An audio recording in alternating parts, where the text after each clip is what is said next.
Hey guys, welcome back. Tonight, we're stepping into a story that humanity has been whispering about for more than 5,000 years. A story carved into clay tablets in ancient Mesopotamia, painted across cathedral walls in medieval Europe, written in poetry by exiled philosophers, and quietly debated in the offices of modern psychologists. It is a story about the darkest place humans have ever imagined, hell. But the hell you think you know may not be the hell our ancestors believed in. In fact, across history, hell has changed again and again. The Mesopotamians believed it was a silent world of dust where every soul wandered without hope. The Egyptians believed your heart would be weighed against truth before you could pass on. The Greeks imagined rivers of the dead in distant fields of eternal rest. Medieval artists painted demons, fire, and endless punishment so vividly that entire villages trembled when they saw them on church walls. Later philosophers would ask a different question entirely. What if hell is not beneath the earth at all, but somewhere inside the human mind? Tonight, we will travel through 5,000 years of this idea, from the first underworld myths of ancient civilizations, through Dante's terrifying circles of Inferno, through the haunting paintings of Hieronymus Bosch, through religious revolutions, séances in candlelit Victorian parlors, and finally into the strange psychological landscapes of the modern world. This is not just a story about demons or punishment. It is a story about what human beings fear most: justice, death, meaning, and the unknown darkness that may lie beyond the final breath. And yet, as with all calm history and bedtime stories, tonight's journey is not meant to frighten you.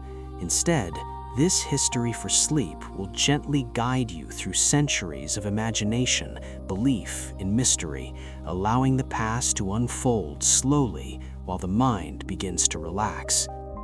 So before you get comfortable, take a gentle moment to like this video and subscribe, but only if these deep sleep history stories help you find peace, sleep better, or simply reflect on our shared journey through time.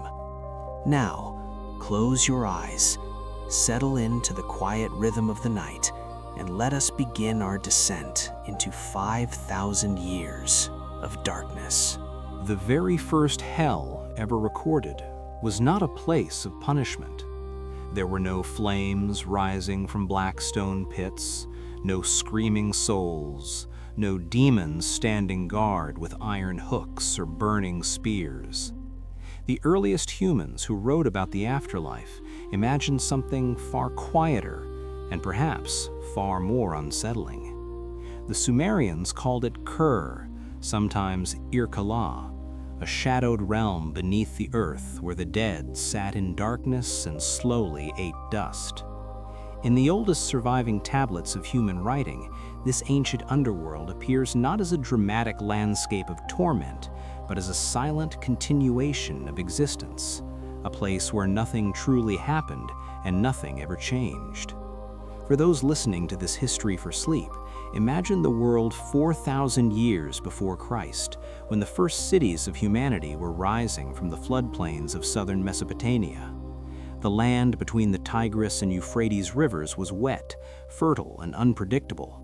Marshes stretched across the horizon, reeds swayed in warm winds, and early cities like Uruk, and Eridu grew from mud brick walls baked under the sun.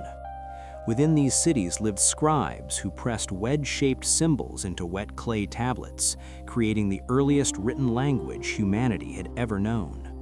Among the first subjects they chose to record was not war, not kingship, not trade, but the quiet question that follows every human life: what happens after death? Their answer was surprisingly calm, even bleak in its simplicity. According to Sumerian belief, when a person died, their spirit descended into the earth and entered Kur, the ancient underworld that existed below the surface of the living world. This realm was separated from the living by 7 massive gates. At each gate stood a silent guardian whose task was not to judge, but simply to take something from the traveler passing through. A symbol of identity, a token of the life that had just ended, something that reminded the spirit of the world above. But here is what makes the Sumerian vision of the ancient underworld so different from nearly every hell that would be imagined later in history. Kur was not a place of punishment. It was not reserved for the wicked. There was no trial, no weighing of deeds, no cosmic courtroom where a divine judge decided the fate of a soul. Kings entered Kur just as farmers did. Priests entered Kur just as slaves did. The righteous and the cruel shared the same destination. The Sumerians believed that death erased difference. Once you crossed those 7 gates, every story of your life faded into the same quiet ending. Inside this realm lay what the ancient texts described as the house of dust and darkness. Imagine a vast cavernous city beneath the earth, where the air never moved and the light never reached. The dead did not scream or wander restlessly. They simply sat in silence. Instead of bread, they ate clay. Instead of wine, they drank muddy water. Instead of garments of status, they wore feathers like birds that had lost the sky. Their voices were faint, their memories blurred slowly into gray stillness. The most striking thing about this sleep story from the earliest civilization is the absence of drama. Nothing burns, nothing fights, nothing is redeemed. The dead simply remain, forever suspended in a quiet monotony that stretches beyond time itself. And presiding over this shadowed domain was a goddess named Ereshkigal. She ruled the underworld not with rage, not with cruelty, but with an almost cosmic indifference. She was not portrayed as evil in the Sumerian imagination. She did not torture the dead or delight in their suffering. She simply existed as the inevitable queen of a place where every living being would eventually arrive. In many ways, this early vision of the afterlife reveals something deeply human about the first civilizations. The earliest fear of death was not fire or punishment, it was silence. The Sumerians imagined eternity not as pain, but as a slow fading of identity, a quiet dissolution into dust and shadow. And in this strange, haunting vision of the ancient underworld, we find the beginning of a story that would evolve for thousands of years, transforming slowly through cultures, religions, and philosophies into the fiery hells that later generations would fear. But before flames, before demons, before the elaborate punishments of medieval imagination, there was only Kur, the oldest darkness humanity ever described. And in the stillness of that darkness, the earliest human civilizations left behind one of the most haunting ideas in all of boring history, that the true terror of death might not be suffering at all, but endless emptiness. And yet, among the quiet clay tablets of ancient Mesopotamia, there survives one story that feels strangely alive even after 5,000 years. It is not simply a myth. It is not merely a religious tale. It is, in many ways, the first dramatic journey ever written about the ancient underworld. Scholars today call it the descent of Inanna, and it remains one of the oldest narratives humanity has ever preserved. For those listening to this history for sleep, imagine the world again as it was in the cities of Sumer. Temples rose above the mud brick streets. Incense drifted through quiet courtyards. Priests whispered hymns beneath towering ziggurats. And above all these sacred places stood Inanna, the goddess of love, beauty, fertility, and war. She was powerful, radiant, and feared. Yet one day, according to the ancient sleep story recorded on Sumerian tablets, Inanna decided to do something no god had willingly done before. She chose to descend into Kur, the ancient underworld ruled by her sister Ereshkigal. Why she chose to go is still debated by historians. Some believe it was curiosity. Others believe it was an act of ambition, perhaps even a challenge to the authority of death itself. But whatever her reason, the story begins with preparation. Inanna, dressed in the full splendor of divine power.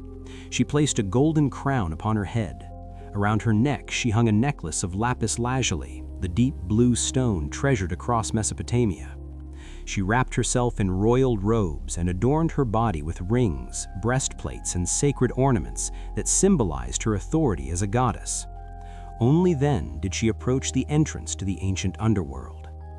According to the myth, Kur was protected by 7 gates, each watched by a silent gatekeeper who served the queen of the dead. When Inanna arrived at the first gate, the guardians stopped her and demanded she remove her crown. She protested at first, reminding the gatekeeper of her divine status, but the answer came quietly, almost mechanically.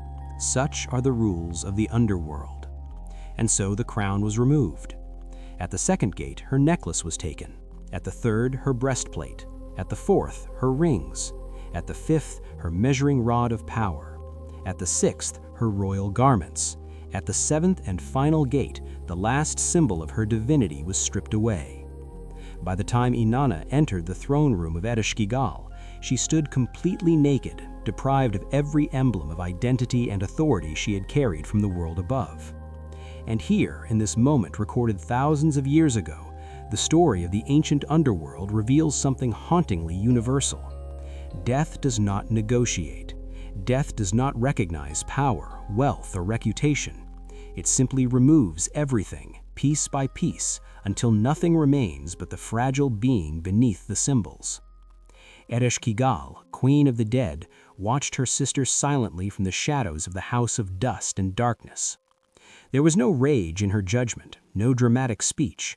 According to the ancient tablet, she simply looked upon Inanna and pronounced death.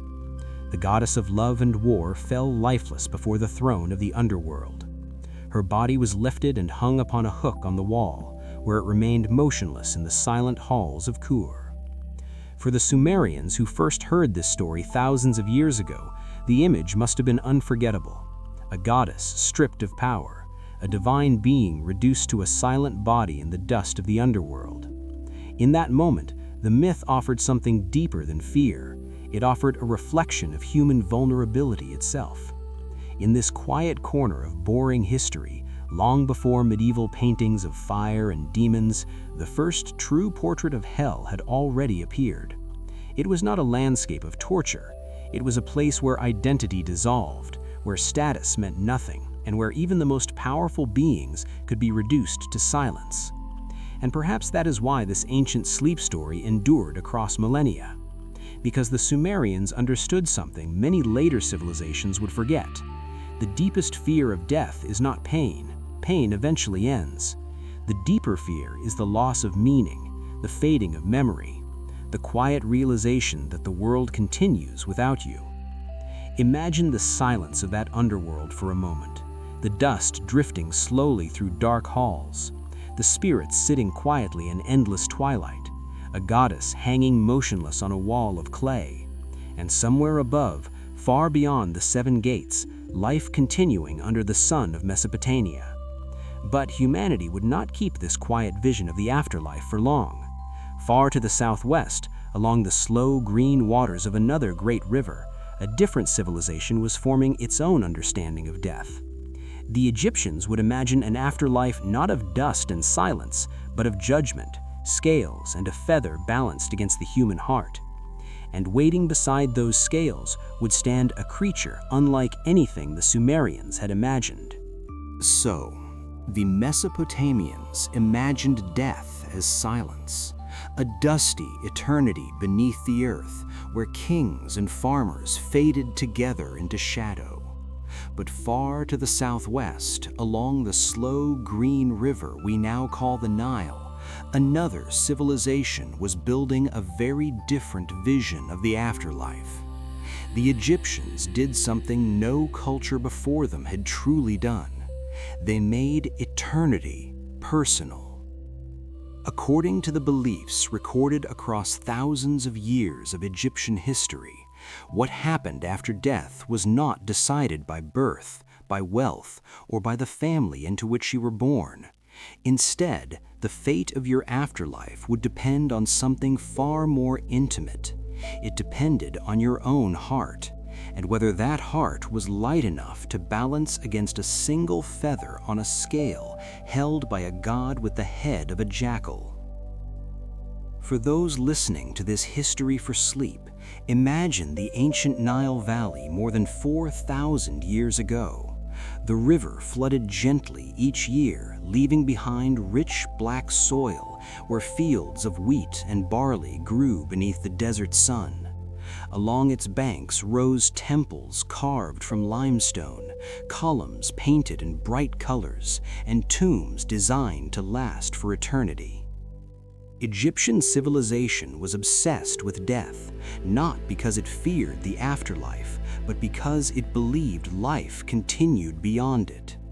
Death to an Egyptian was not the end of existence, but the beginning of a journey.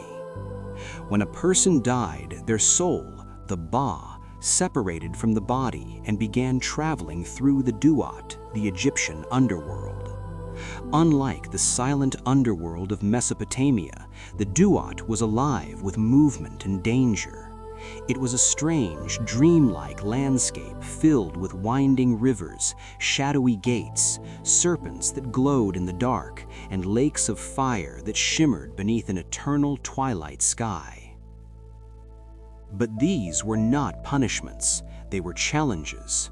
The journey through the Duat was more like a labyrinth than a prison, a series of trials that the dead had to navigate on their way to judgment. And here, the Egyptian imagination introduced something extraordinary into the history of the ancient underworld.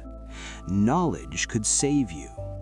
Hidden inside tombs and sarcophagi were long scrolls covered in spells and instructions, known today as the Book of the Dead.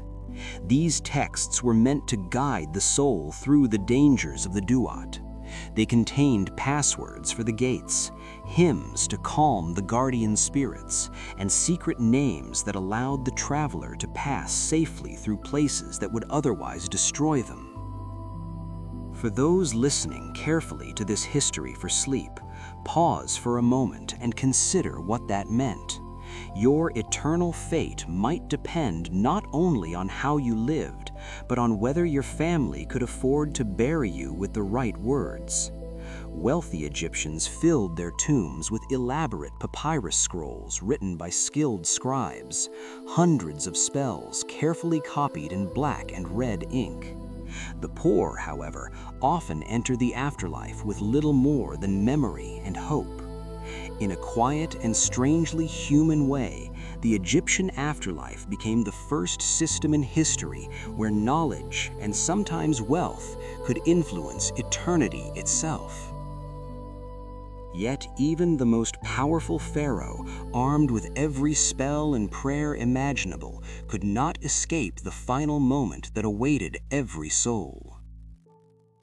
At the end of the journey through the Duat lay a place known as the Hall of Two Truths. Imagine a vast chamber carved from stone, illuminated by a soft golden glow. At the far end of the hall sat Ma'at, the goddess of cosmic balance and truth, the divine principle that held the universe together. Before her stood a great scale, polished and gleaming like sunlight on the Nile. On one side of the scale rested a single feather, the feather of Ma'at, symbol of truth and harmony. On the other side would be placed something far more fragile, your heart. In Egyptian belief, the heart was not just an organ, it was the seat of memory, character, and moral weight. Every action you had taken in life was believed to leave a mark upon it. Beside the scale stood Anubis, the jackal-headed guardian of the dead, adjusting the balance with careful precision. Nearby waited Thoth, the ibis-headed god of wisdom and writing, ready to record the outcome for eternity. And before them all stood you, the newly arrived soul, preparing to speak the words that might determine your fate. And then came the moment every Egyptian feared more than anything else, the moment when the scale finally moved. Imagine standing in the silent Hall of Two Truths after your long journey through the ancient underworld of the Duat. The air feels still, heavy with the weight of eternity. Before you, the golden scale glimmers softly beneath the watchful eyes of the gods. On one side rests the delicate feather of Maat, symbol of cosmic order, balance, and truth. On the other side lies your heart, the living record of every thought, every action, every hidden intention that shaped your life. In Egyptian belief, the heart remembered everything. Nothing could be hidden from it. Not the kindness you offered in quiet moments, nor the anger you carried in secret. Every choice left its imprint upon the heart, making it either lighter with harmony or heavier with imbalance. As Anubis gently steadies the scale, the hall grows silent. Even the gods seem to wait. Thoth, the meticulous scribe of the divine court, raises his reed pen, ready to record the result that will determine your afterlife forever. And you begin the ritual that Egyptians believed could protect the soul, the recitation of the negative confessions. One by one, the words are spoken into the stillness of the chamber. You declare that you have not stolen, that you have not murdered, that you have not caused suffering to others. You say that you have not polluted the waters, that you have not been cruel without reason, that you have not betrayed the balance of Maat that sustains the universe. 42 declarations in total, each addressing a different moral truth. It is not simply a legal defense, it is a reflection of the life you lived. Because in this ancient system of cosmic justice, morality was not abstract, it was measurable, it had weight.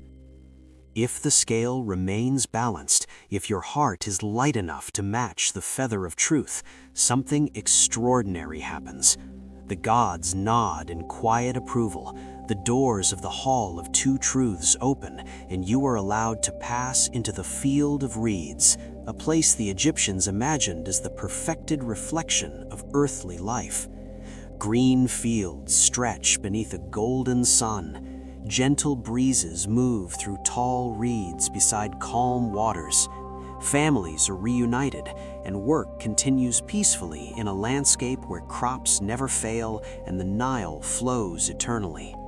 It is not a distant heaven removed from human life, it is life itself, but harmonious and eternal. Yet not every heart passed the test.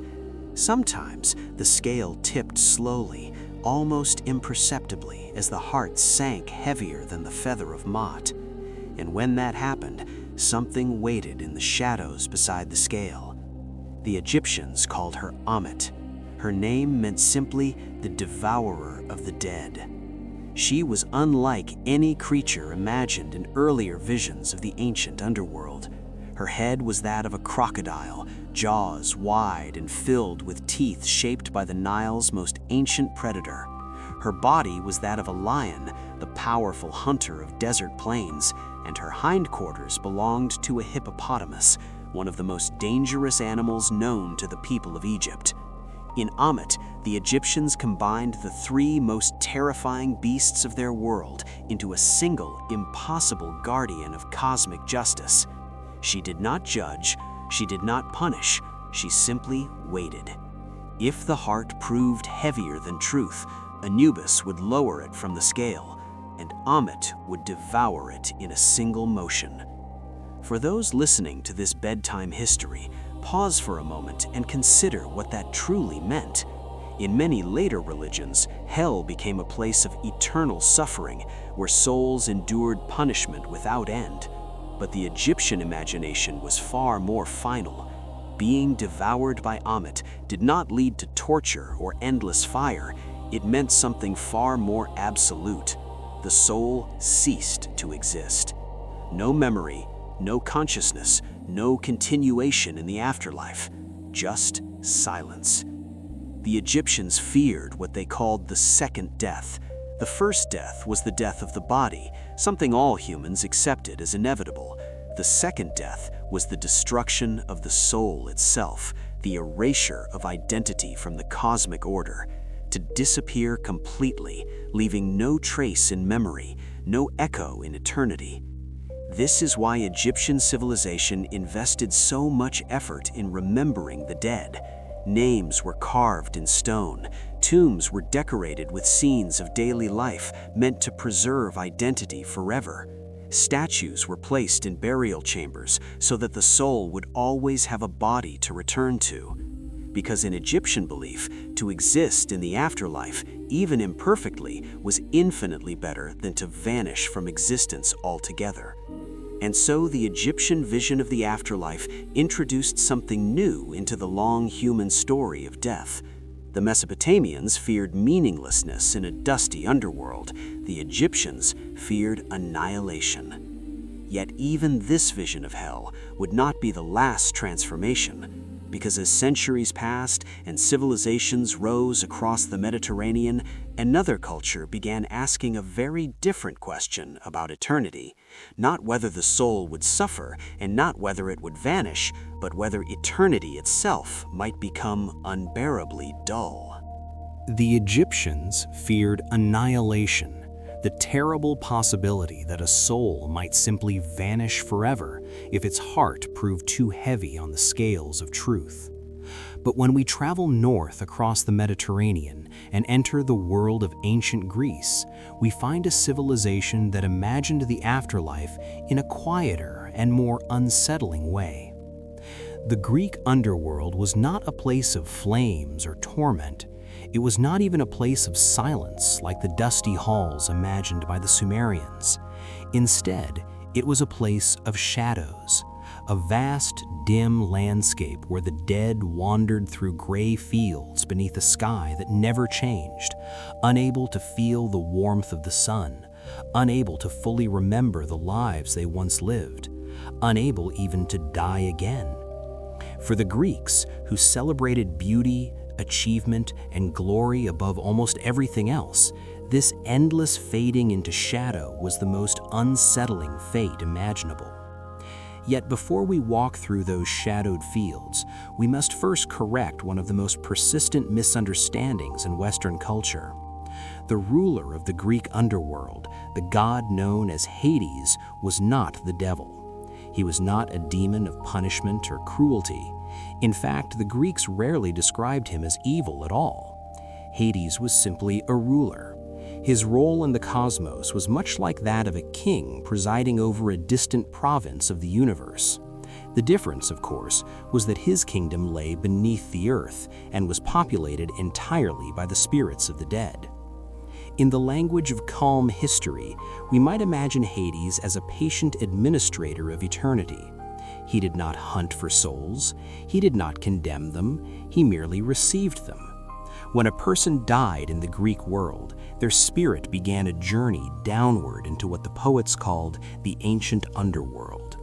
The entrance was often imagined as a cave or hidden fissure in the earth, a threshold where sunlight faded and the air grew cool and damp. From there, the dead would eventually reach a river whose dark waters formed the boundary between the world of the living and the world beyond. This was the river Styx, and waiting on its silent banks stood a figure as old as Greek myth itself, the ferryman Charon. Charon was not frightening in the way later demons would be imagined. He was simply patient, stern, and practical. The dead approached his small boat and offered a coin, traditionally placed beneath the tongue during burial. This coin was payment for the crossing. The ritual might seem small, almost trivial, but it reveals something fascinating about the Greek understanding of death. Even in the afterlife, practical details mattered. If the proper coin had not been placed with the body, the spirit could not pay the ferryman, and if the ferryman was not paid, he would not take you across the river. The result was not punishment in the dramatic sense. Instead, the unburied or improperly buried dead were forced to wander the riverbank for eternity, lingering between worlds like faint echoes of unfinished lives. Once across the river, the soul entered the true landscape of the Greek ancient underworld, and here the world grew strangely calm. There were no flames roaring in the distance, no armies of demons marching through the darkness. Instead, there were plains, wide, gray, quiet plains where countless spirits drifted slowly like mist above the ground. This region was known as the Asphodel Meadows. It was where the vast majority of human souls spent eternity. Not heroes, not villains, simply ordinary people whose lives had been neither spectacular nor infamous. In these meadows, the dead did not experience joy or suffering. Their memories of life faded gradually, like old stories forgotten by time. They moved slowly through the dim landscape, no longer fully themselves, yet not entirely gone either. In the soft tone of this sleep documentary, it is worth pausing to consider what that meant for a civilization like Greece. Greek culture celebrated kleos, the idea that glory achieved in life could echo forever in the memory of future generations. To be remembered in song and story was the closest thing to immortality that a human could achieve. But the Asphodel Meadows represented the opposite fate, a place where nothing remarkable remained, where identity dissolved into a quiet anonymity shared by millions of forgotten souls. For the Greeks, that quiet fading was not dramatic enough to terrify in the way later hell traditions would attempt, but it carried a different kind of sadness, one that lingered in the background of Greek philosophy and poetry for centuries. Because in the Greek imagination, the true tragedy of death was not punishment, it was the slow disappearance of everything that once made a life meaningful. In the quiet imagination of the Greek ancient underworld, there existed one moment that would echo through Western thought for thousands of years. It appears in the epic poem The Odyssey, when the wandering hero Odysseus travels to the land of the dead in search of guidance. For those listening to this calm history tonight, imagine the scene slowly forming in the dim light of the underworld. Odysseus stands at the edge of a shadowed plain, surrounded by drifting spirits who move like pale echoes of their former lives. The air is cold and still. The ground beneath his feet feels dry, almost weightless, as though it belongs more to memory than to the physical world. One by one, the ghosts approach him, drawn by the scent of the sacrificial blood he has poured into the earth as an offering to the dead. And among those spirits appears a figure whose name still resonates across the centuries: Achilles. In life, Achilles had been the greatest warrior of the Greek world. His strength and courage were legendary, and his name would be remembered long after the walls of Troy had fallen into dust. According to Greek myth, Achilles had faced a choice that defined his destiny. He could live a long, quiet life without glory, or he could die young and achieve eternal fame through heroic deeds. Achilles chose glory. His name became immortal in poetry and song. So when Odysseus encounters him in the ancient underworld, he greets the fallen hero with admiration. Surely, Odysseus suggests, Achilles must rule among the dead just as he ruled among the living. Surely a warrior so great must hold a place of honor in the afterlife. But the response Achilles gives is one of the most haunting lines ever recorded in ancient literature. In the stillness of the underworld, the ghost of the greatest hero ever known speaks words that overturn everything the Greek world believed about glory and fame. He tells Odysseus that he would rather be a living servant to the poorest farmer on earth than a king among the dead. In that single sentence, the entire Greek vision of the afterlife becomes clear. The ancient underworld was not a place designed to reward virtue or punish evil in the way later religious traditions imagined. Instead, it served as a reminder of how precious life truly was. For the Greeks, eternity beneath the earth was not filled with pain or torture. It was simply empty. The dead existed, but their existence lacked intensity, color, and meaning. Memories faded like distant dreams. Emotions grew faint until even the greatest achievements of life seemed to dissolve into the gray quiet of the asphodel meadows. In the language of this sleep documentary, we might say that the Greek underworld represented the ultimate form of calm history. It was a place where time continued endlessly, but significance slowly disappeared. This idea shaped Greek philosophy in subtle but powerful ways. If the afterlife held little promise of joy or fulfillment, then the true stage for meaning must exist here, in the fragile span of human life. Greek poets, dramatists, and thinkers repeatedly returned to this theme. Life was short, youth was fleeting.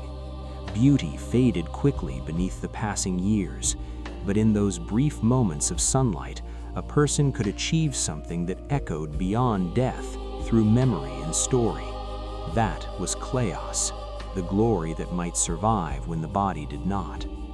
And yet even kleos had its limits, as Achilles himself had discovered in the underworld. Fame could preserve a name, but it could not restore the warmth of living breath. The Romans would later inherit this Greek vision almost completely. As their empire expanded across the Mediterranean, Roman poets and historians absorbed the mythology of the Greek ancient underworld and adapted it to their own worldview.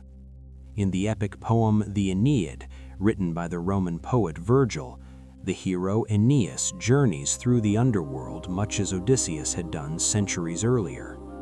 But the Roman version of the afterlife adds something distinctly Roman: structure. The underworld is mapped almost like an imperial province, with regions assigned for different kinds of souls and judges appointed to determine their fates.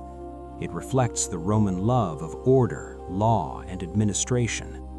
Yet, despite these differences, both Greek and Roman traditions shared a fundamental assumption about death. The afterlife was universal. Every soul went there. Heroes, farmers, kings, slaves, poets, merchants, and children all passed through the same shadowed gates. Moral judgment existed, but it played only a small role at the edges of the afterlife. Most people simply drifted into the quiet anonymity of eternity. And for centuries, this vision of the afterlife dominated the imagination of the Mediterranean world. But far to the east, in a small and often troubled land between the great civilizations of Egypt and Mesopotamia, another idea about death was beginning to grow. An idea that would eventually reshape the concept of hell more radically than anything that had come before. For centuries, the Mediterranean world had imagined the afterlife as a quiet continuation of existence. The Greeks pictured drifting spirits in pale meadows. The Romans organized the underworld like an orderly province of the empire. Yet far to the east, among the ancient Hebrews who lived between the deserts and hills of the Levant, the earliest vision of death was even simpler. In fact, for most of their early history, the Hebrew scriptures contained no clear concept of hell at all. There was no realm of eternal fire waiting for sinners, no demons tormenting the wicked, no elaborate punishments unfolding beyond the grave. Instead, there was a single word that appears again and again in the oldest texts of the Hebrew Bible. That word was Sheol. To modern readers, the idea can feel surprisingly familiar because Sheol resembles something we have already encountered in this long journey through the ancient underworld. Like the Sumerian Kur and the Greek Shadowlands, Sheol was imagined as a place beneath the earth where the dead simply rested in silence. It was dark, quiet, and strangely equal. Kings and shepherds, prophets and criminals, the righteous and the unjust all descended into the same shadowed realm. When we read the poetic language of the ancient scriptures, we can almost hear the tone of calm resignation with which the Hebrews described this destination.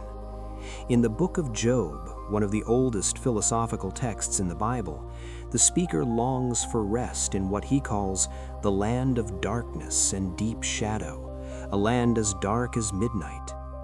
In the Psalms, another voice reflects on the same quiet reality, noting that those who descend into Sheol no longer sing praises, no longer participate in the living world, but instead sink into silence. The dead do not shout, they do not celebrate, they do not even curse their fate.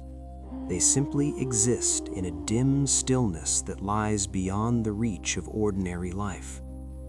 For those listening to this history for sleep, pause for a moment and consider how extraordinary this idea truly is. Today, billions of people around the world imagine the afterlife through the lens of heaven and hell, places of reward and punishment that stretch infinitely beyond the grave. Yet the religious tradition that would eventually give rise to both Christianity and Islam began with something very different. The earliest Hebrew worldview contained no dramatic hell at all. Instead, it focused almost entirely on the moral drama of life itself. According to ancient Hebrew thought, divine justice unfolded here on earth rather than in the distant afterlife. If a person lived with righteousness and obedience to God's law, they would be rewarded in tangible ways: long life, healthy children, fertile land, and peace within the community. If a person acted unjustly, the consequences would appear during their lifetime through suffering, illness, loss, or exile. The afterlife played almost no role in this moral system. Once death arrived, everyone entered the same quiet domain. Sheol was not a place of hope, but neither was it a place of punishment. It was simply the shadow that followed life. In the language of calm history, we might say that the ancient Hebrews viewed death with a kind of sober realism. Life was the arena where meaning unfolded. Death was the closing of that chapter, a descent into stillness where memory gradually faded. For centuries, this understanding shaped the spiritual imagination of the Hebrew people. But history, as it often does, brought circumstances that forced them to reconsider the foundations of their beliefs. Beginning in the 6th century BCE, the kingdom of Judah faced a catastrophe that shook its entire worldview. The Babylonians invaded Jerusalem. The sacred temple was destroyed. Thousands of people were taken into exile far from their homeland. For a people who believed that God rewarded righteousness in this life, the destruction of their nation raised a deeply troubling question. If God was just, why did the faithful suffer while empires built on violence seemed to flourish? This question did not disappear with time. Instead, it grew stronger as new waves of foreign rule swept across the region. The Persians arrived, then the Greeks under Alexander the Great, then rival kingdoms struggling for control of the land. Over generations, the Hebrew people witnessed a reality that seemed to contradict their earliest understanding of divine justice. The righteous did not always prosper. The wicked did not always fall. And slowly, almost imperceptibly at first, a new possibility began to take shape within Jewish thought. Perhaps justice did not end with death. Perhaps the story of the soul continued beyond the grave. Perhaps somewhere beyond Sheol there existed a place where the imbalance of this world would finally be corrected. And so the question slowly began to reshape Jewish thought. If justice did not always arrive in this life, perhaps it awaited the soul after death. But ideas rarely emerge in isolation. They grow from landscapes, from memories, and sometimes from places so disturbing that they imprint themselves upon the imagination of generations. Just south of Jerusalem, where the rocky hills descend into a narrow valley, there lies a place that would eventually transform the history of heaven and hell. In ancient Hebrew, it was called the Valley of the Son of Hinnom, or Gehenna. Over time, as languages shifted and stories passed from generation to generation, that name would shorten into a single word that became one of the most powerful symbols in religious history, Gehenna. Today, the valley appears quiet, almost unremarkable, a dry ravine winding through the landscape outside the old city walls. But in the centuries before the Babylonian exile, it was associated with something far darker. According to the Hebrew prophets and later historical traditions, this valley had once been the site of rituals dedicated to a foreign deity known as Moloch. These rituals were not simple offerings of grain or incense. They were acts of sacrifice that horrified the writers of the Hebrew scriptures. In these ceremonies, children were placed within the heated bronze arms of an idol while fires burned beneath it, and the smoke of those flames drifted upward into the desert sky. Whether every detail of these accounts reflects historical practice is still debated by scholars today, but there is little doubt that the memory of such rituals left a deep scar on the cultural imagination of ancient Israel. The prophets of the Hebrew Bible condemned the valley with extraordinary intensity. The prophet Jeremiah declared that such sacrifices were something the God of Israel had never commanded and had never even imagined. In his words, the valley became a place of mourning, a place that would one day be filled with the consequences of human cruelty. Over time, the reputation of this valley darkened even further. Later traditions claimed that the area became defiled and cursed, transformed into a place where refuse and carcasses were burned outside the city. Fires smoldered continuously, and the smell of smoke lingered above the ravine. Whether these descriptions reflect a literal garbage pit or symbolic memory of impurity is still debated among historians, but what matters most is how the image evolved within religious thought. Gradually, the Valley of Hinnom ceased to be merely a physical location. It became a metaphor, a warning, a symbol of what awaited those who rejected the order and justice that the Hebrew prophets believed God demanded. By the time we reach the 1st century of the Common Era, the word Gehenna had acquired a powerful new meaning in Jewish teaching. It referred not simply to a valley outside Jerusalem, but to a realm of post-mortem consequence, a place where the wicked faced divine judgment after death. In the evolving language of heaven and hell, Gehenna became associated with fire, destruction, and purification. But even here, the concept differed from later Christian ideas of eternal torment. In many early Jewish interpretations, Gehenna was temporary, a place where the soul was corrected and cleansed before moving on.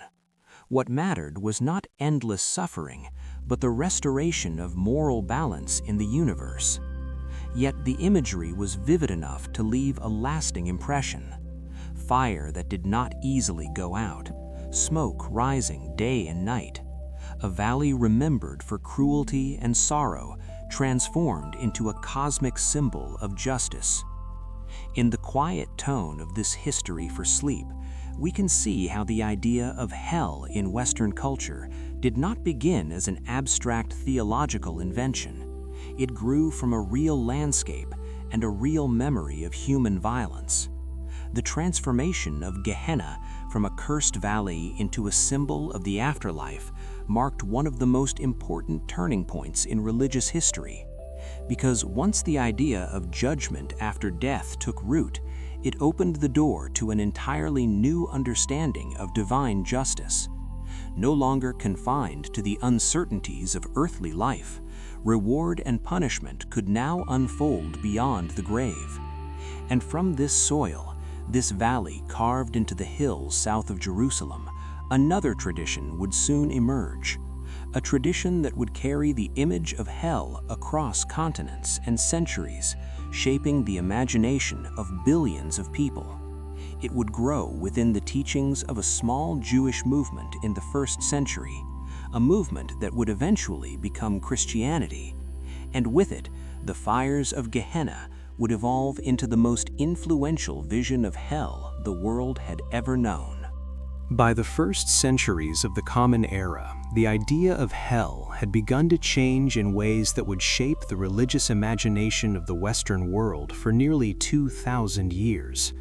The Valley of Gehenna had already become a powerful metaphor for judgment after death.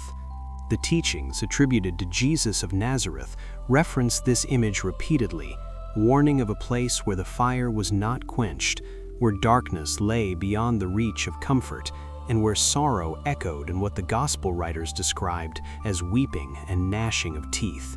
Yet, if we listen carefully to the earliest Christian texts, we notice something curious.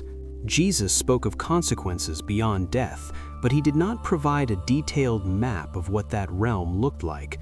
There was no architectural diagram of hell, no numbered circles, no elaborate catalog of punishments carefully matched to specific sins. Instead, there were images, warnings, parables, fragments of metaphor meant to provoke reflection rather than satisfy curiosity. For the early Christians who followed these teachings in the centuries after his death, this ambiguity created a profound challenge. The movement that would eventually become Christianity was spreading rapidly through the cities of the Roman Empire. Communities of believers gathered in houses, catacombs, and small meeting halls from Antioch to Rome, trying to understand what their new faith meant in practical terms. And among the questions they wrestled with, one returned again and again. What exactly happens after death? The scriptures offered hints but few specifics, and so a generation of thinkers emerged who tried to answer those questions through interpretation and argument.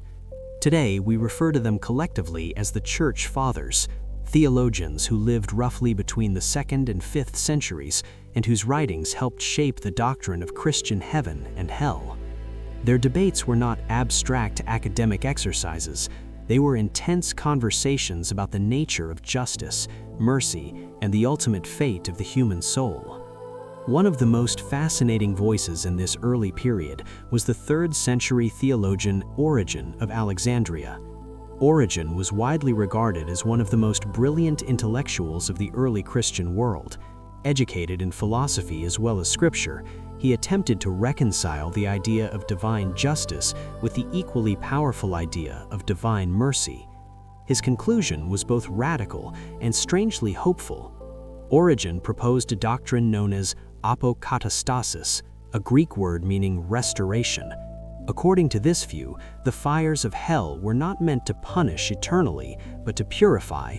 They were corrective rather than vindictive, a temporary process through which the soul was gradually healed of its ignorance and separation from God. In Origen's vision of the afterlife, divine love was ultimately stronger than human sin. Even the darkest souls, given enough time, would eventually be restored. In fact, Origen suggested that the process of restoration might extend so far that every creature in existence, perhaps even Satan himself, would one day return to harmony with the divine. For many early Christians, this idea was deeply comforting. It suggested that the story of the afterlife was not an endless tragedy, but a long and mysterious journey toward reconciliation. Yet the same idea also created anxiety among church leaders who were trying to guide rapidly growing communities of believers. Because if hell was temporary, if every soul would eventually be saved, then what incentive remained for moral discipline in the present life? If the ultimate ending of the story was guaranteed redemption, why struggle against temptation now? These questions became central to the debates that unfolded across the Christian world for generations. And eventually, another voice rose to answer them, a voice whose influence would reshape the doctrine of hell for centuries to come. In the early 5th century, the North African bishop Augustine of Hippo offered a starkly different interpretation of the afterlife. Augustine argued that divine justice required a final and irreversible separation between the righteous and the wicked. Hell, in his view, was not temporary. Its punishment was eternal. Its fire was not symbolic, but real. And the number of souls who would escape it, he suggested, might be far smaller than many believers wish to imagine.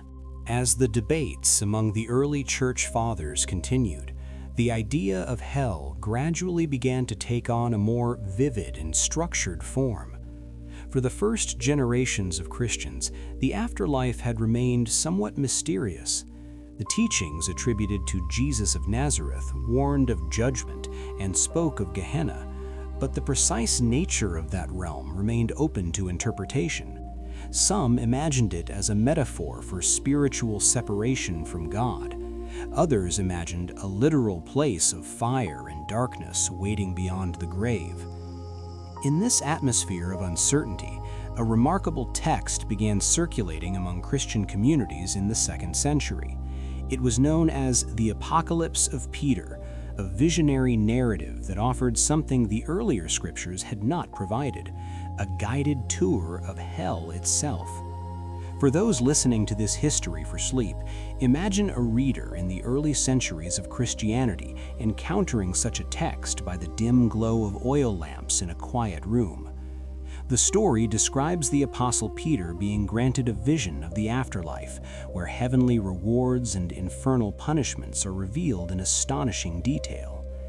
In the vision, Peter sees the destinies of the damned arranged almost like scenes in a moral landscape. Those who used their tongues to blaspheme are shown hanging by those same tongues over pits of fire.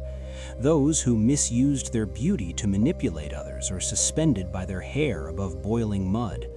Those who gained wealth through exploitation or greed stand submerged in rivers of burning liquid, the depth of the torment rising according to the severity of their actions in life. To modern listeners, the imagery may sound almost surreal, yet it introduced a principle that would shape the imagination of hell for centuries. Each punishment mirrored the sin that produced it. The organ or desire that led a person toward wrongdoing became the very instrument of suffering in the afterlife. This idea later became known by the Italian term contrappasso, meaning counter-suffering or poetic justice. Though the concept would reach its most famous expression many centuries later in the medieval poetry of Dante Alighieri, its roots can be traced back to texts like the Apocalypse of Peter and other early Christian visions of the afterlife. What is striking about these early descriptions is not only their severity, but their creativity.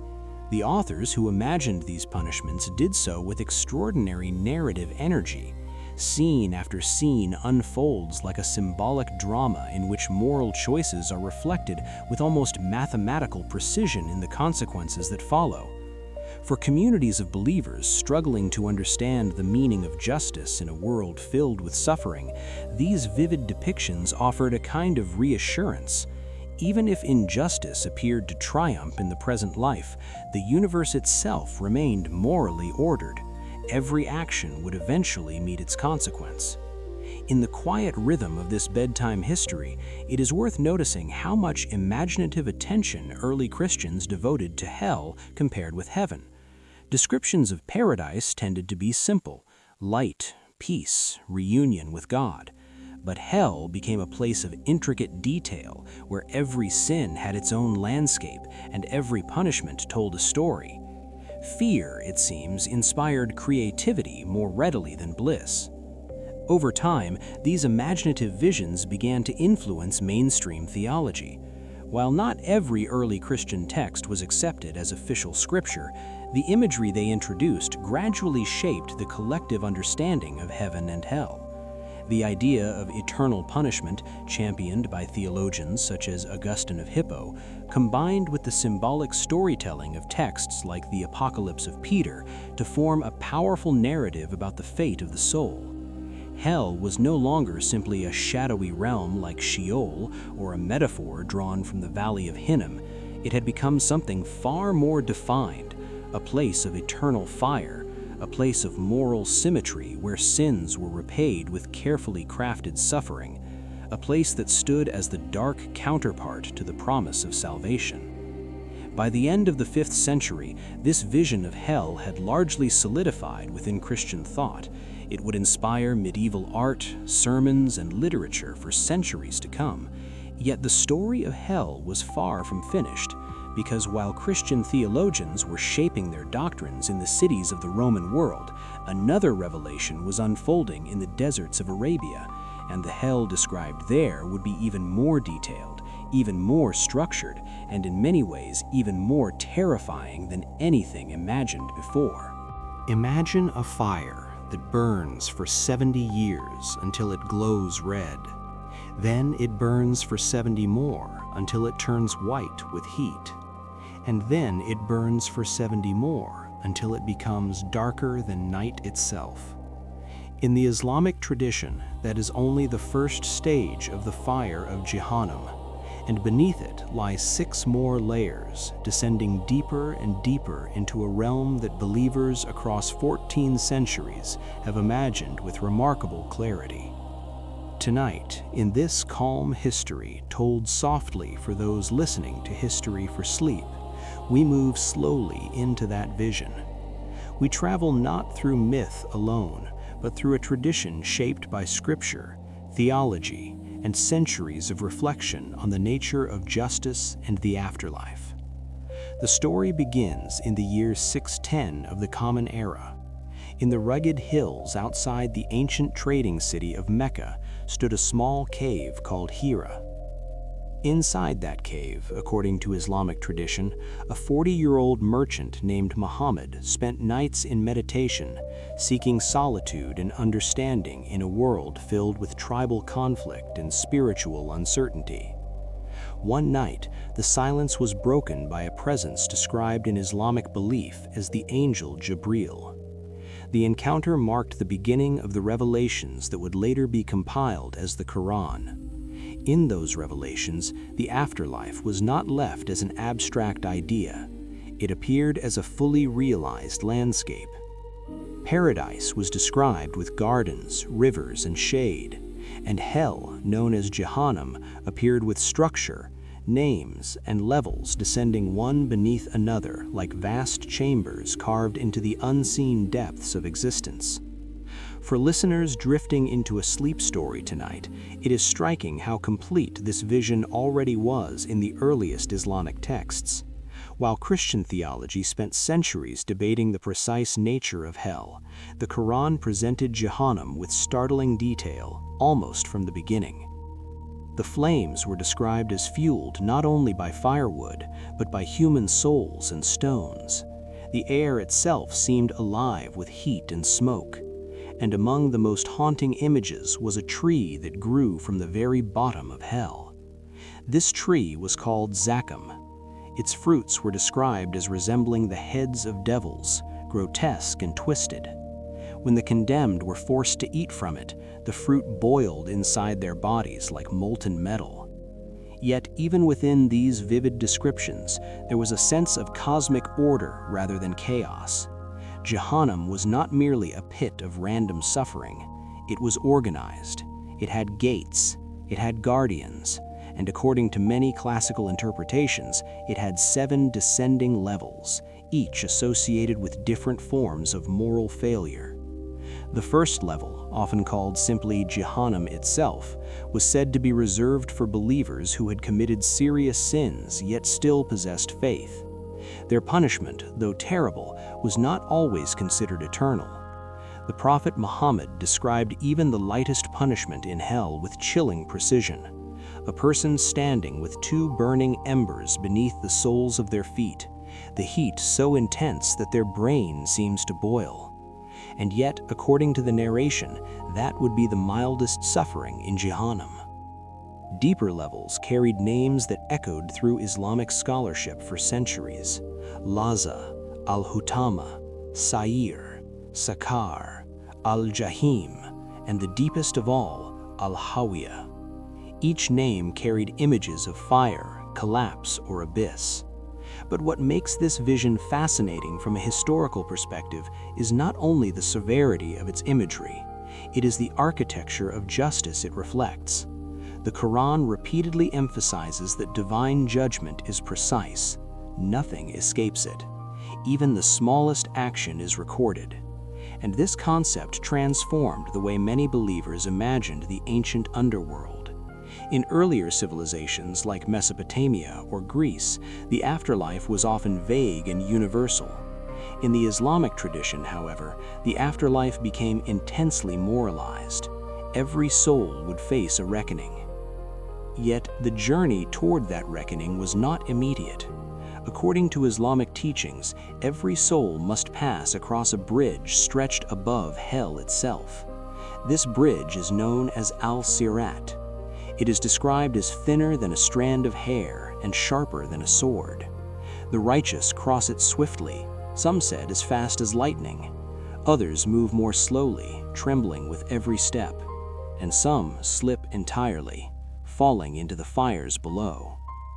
As the desert wind whispers through this calm history and the story of Jahannam unfolds, we begin to see something deeper beneath the imagery of fire and darkness.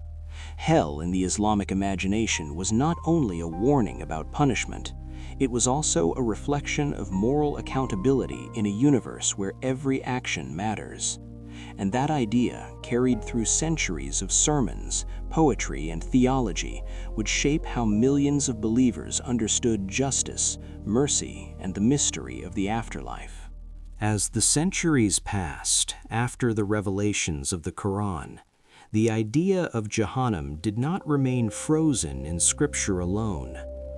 Like every powerful idea in human history, it continued to grow through interpretation, debate, poetry, and philosophy. In the great cities of the medieval Islamic world, scholars, mystics, and theologians began to reflect deeply on what the fires of Jahannam truly meant. For those listening tonight to this calm history meant to drift gently into sleep, it is worth remembering that medieval Islamic civilization was one of the most intellectually vibrant cultures on earth. Libraries stretched across cities like Baghdad, Cairo, and Cordoba. Scholars translated the works of Greek philosophers, debated theology, and wrote thousands of pages exploring the mysteries of the afterlife.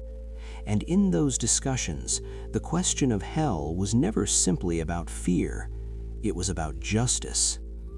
One of the most fascinating voices in this debate was the great Sufi mystic Ibn Arabi, who lived in the 12th and 13th centuries. Ibn Arabi was known for his deeply philosophical approach to religion. Instead of focusing only on punishment, he explored the possibility that divine mercy might ultimately encompass even those who suffered in Jahannam. According to some interpretations of his writings, the fires of hell might not burn forever in the same way.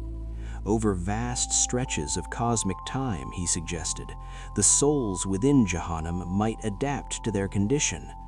The fire itself might transform from torment into something almost familiar, even bearable. It was a radical thought. If hell could eventually soften, then the nature of divine justice might be more complex than simple eternal punishment.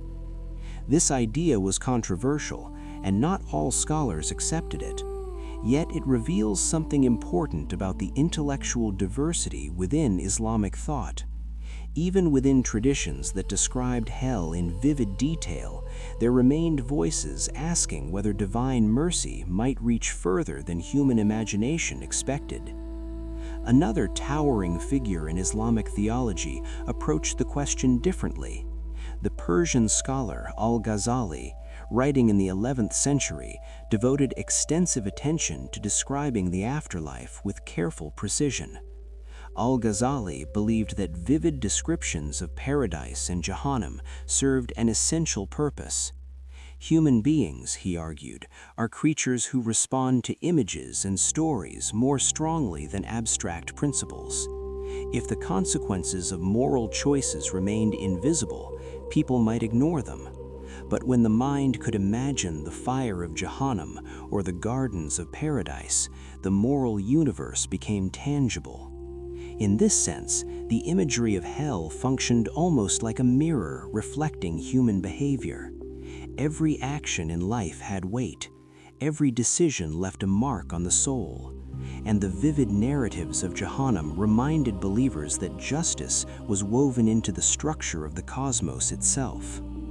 For historians studying religion today, this reveals another dimension of hell that appears across many civilizations.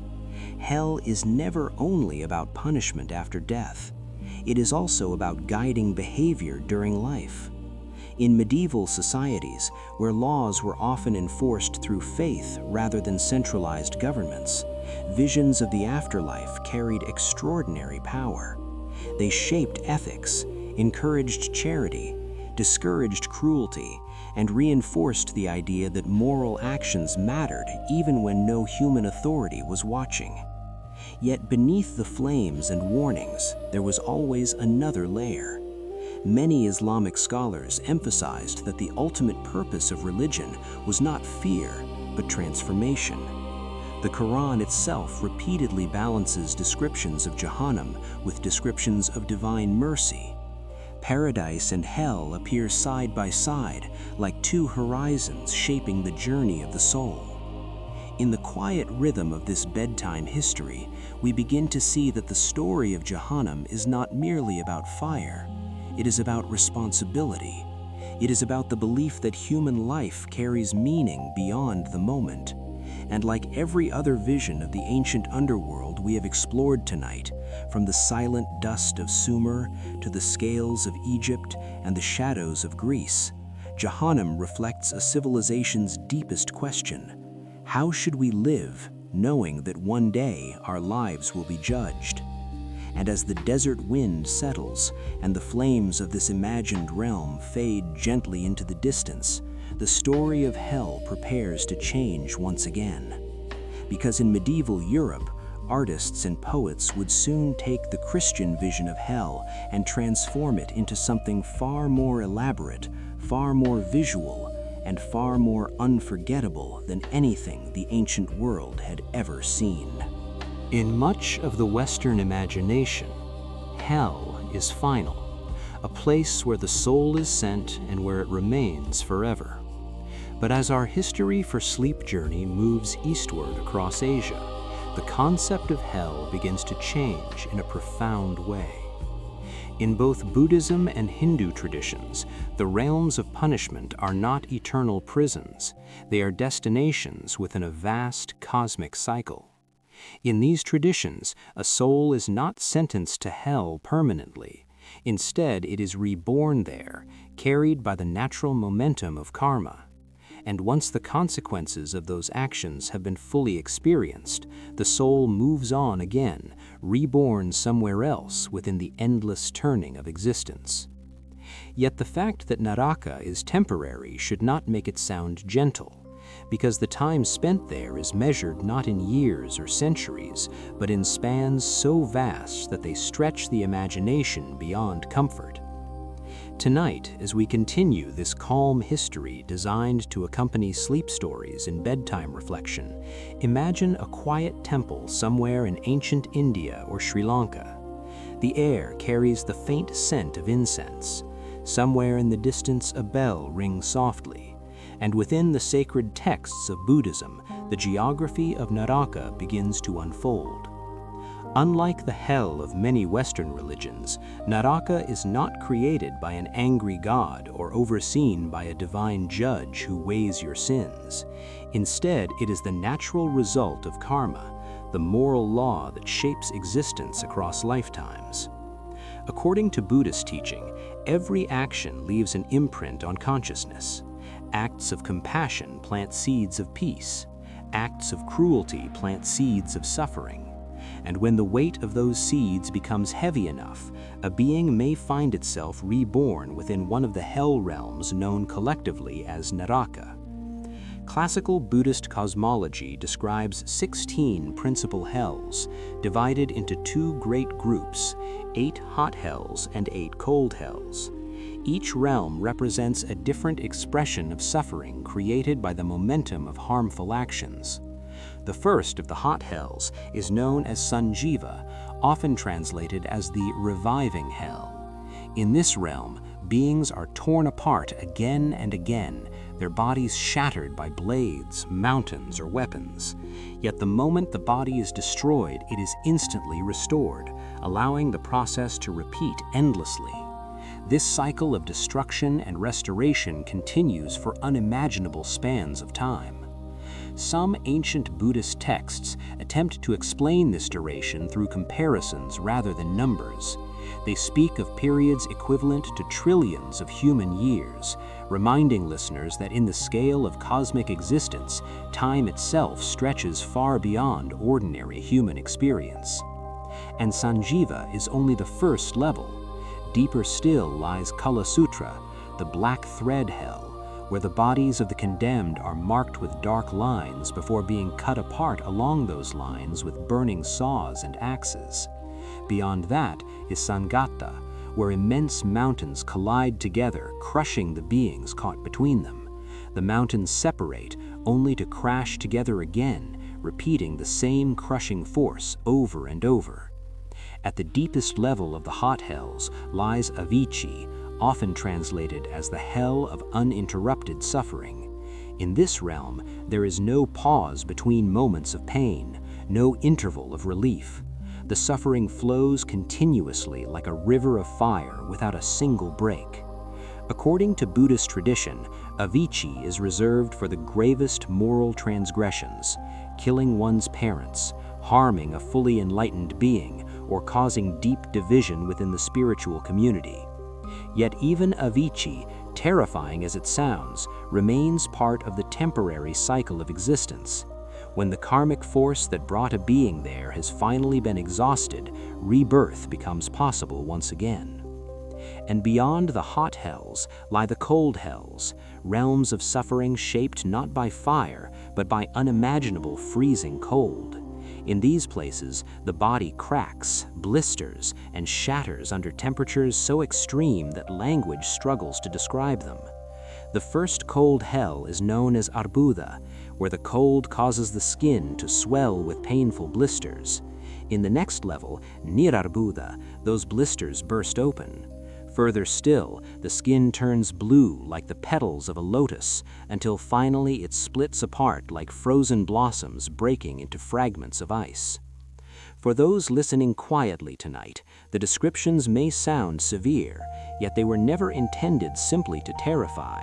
They were meant to illustrate a moral principle deeply embedded in Buddhist philosophy. Actions have consequences, and those consequences unfold across vast spans of time. Naraka, in this sense, is less a prison built by divine judgment than a mirror reflecting the energy of one's own deeds. As our quiet journey through the history of hell continues across Asia, the vision of Naraka begins to shift again when we move from Buddhist cosmology into the world of Hindu philosophy. The concept remains connected to karma and rebirth, yet the structure becomes more elaborate, almost administrative in its precision. In this version of the ancient underworld, the forces that guide a soul after death are not chaotic fires or random punishments, but a vast cosmic system that records every action of every life. Imagine for a moment a traveler arriving at the threshold of the afterlife after the final breath has left the body. In the traditions of Hindu thought, the soul does not wander aimlessly. It is escorted into the realm ruled by Yama, a figure both feared and respected across centuries of Indian mythology. Yama is described not simply as a destroyer, but as the first being who ever experienced death. Because he crossed that boundary before all others, he became the guide and sovereign of the land of the departed. His kingdom is not merely a realm of suffering, it is a place of judgment, reflection, and cosmic balance. Seated beside Yama is another extraordinary figure, the divine scribe Chitragupta. According to ancient texts, Chitragupta maintains a perfect record of every human action. Nothing escapes his attention. Every act of kindness, every moment of cruelty, every promise kept or broken is written into a celestial ledger, sometimes described in tradition as the Agra Sandhani. When a soul arrives in Yama's court, that record is opened. The life that has just ended is read aloud in its entirety. For listeners drifting into this bedtime history tonight, the image is almost haunting in its calm precision. Instead of a dramatic trial filled with anger and accusation, the process resembles something quieter, a review, a balance sheet of existence, and from that balance emerges the next destination of the soul. Some souls are reborn quickly into new human lives, others rise toward heavenly realms known as Svarga. But those burdened with destructive karma may descend into one of the many realms collectively known as Naraka, the Hindu hell. Ancient Hindu texts describe these hells in extraordinary detail. Among the most vivid descriptions appear in the Garuda Purana, a scripture that outlines numerous Naraka realms and the types of actions that lead to them. One of the most chilling of these realms is Tamisra, a place of absolute darkness where the condemned are beaten and driven by unseen forces. The darkness itself becomes a kind of torment, stripping away orientation, comfort, and hope. Another realm, known as Raruva, is said to be inhabited by terrifying serpentine creatures called Rurus.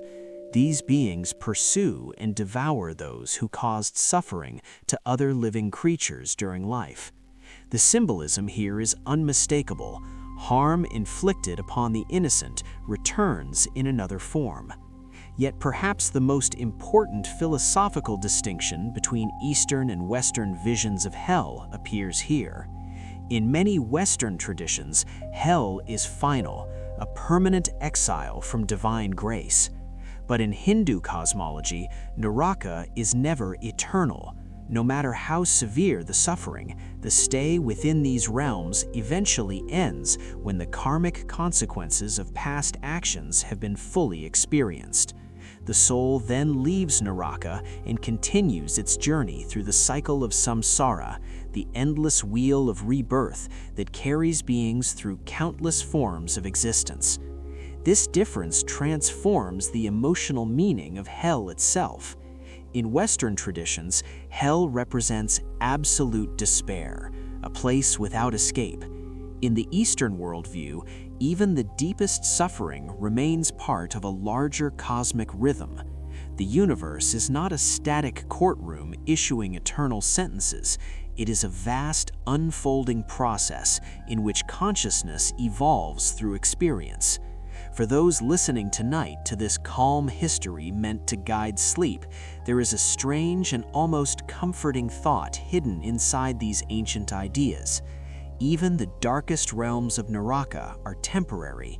Even the longest night eventually gives way to another dawn, somewhere in the great turning of existence. And as our journey through the many visions of the ancient underworld continues, we begin to notice something remarkable. Every civilization we have explored has imagined hell differently. Some see it as silence, some as fire, some as endless shadow, some as a temporary passage in the cycle of rebirth.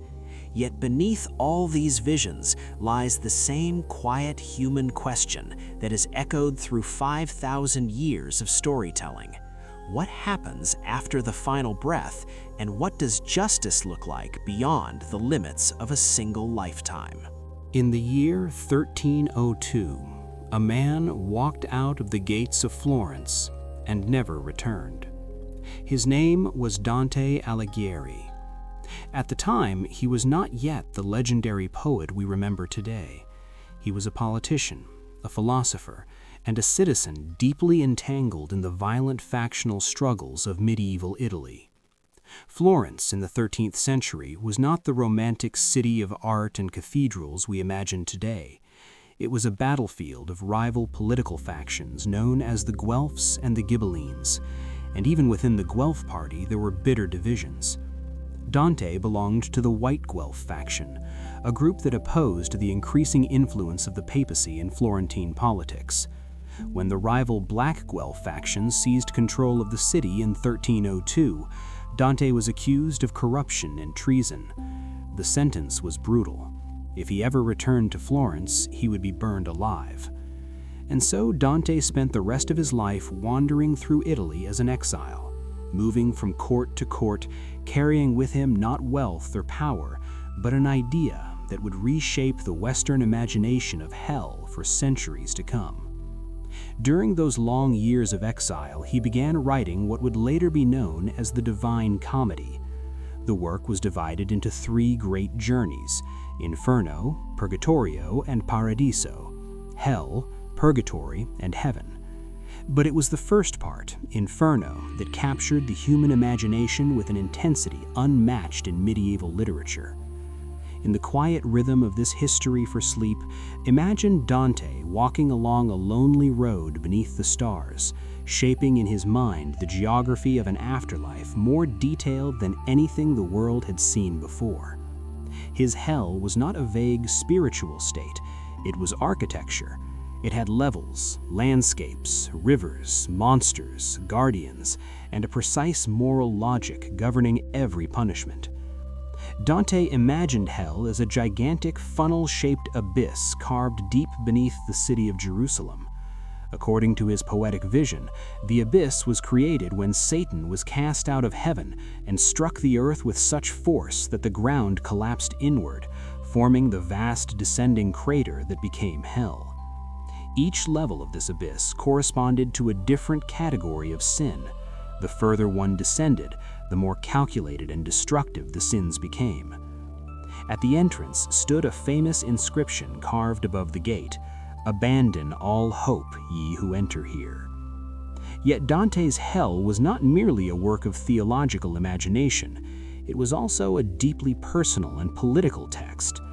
One of the most fascinating aspects of Inferno is that Dante populated his hell not only with mythological figures, but with real historical individuals, many of whom had been his enemies in life. Among them was Pope Boniface VIII, whom Dante placed among the corrupt church officials guilty of selling sacred offices for money. In Dante's vision, these corrupt clerics were buried upside down in narrow holes in the rock, their feet sticking out of the ground and burning with flames. Through scenes like this, Inferno became more than poetry.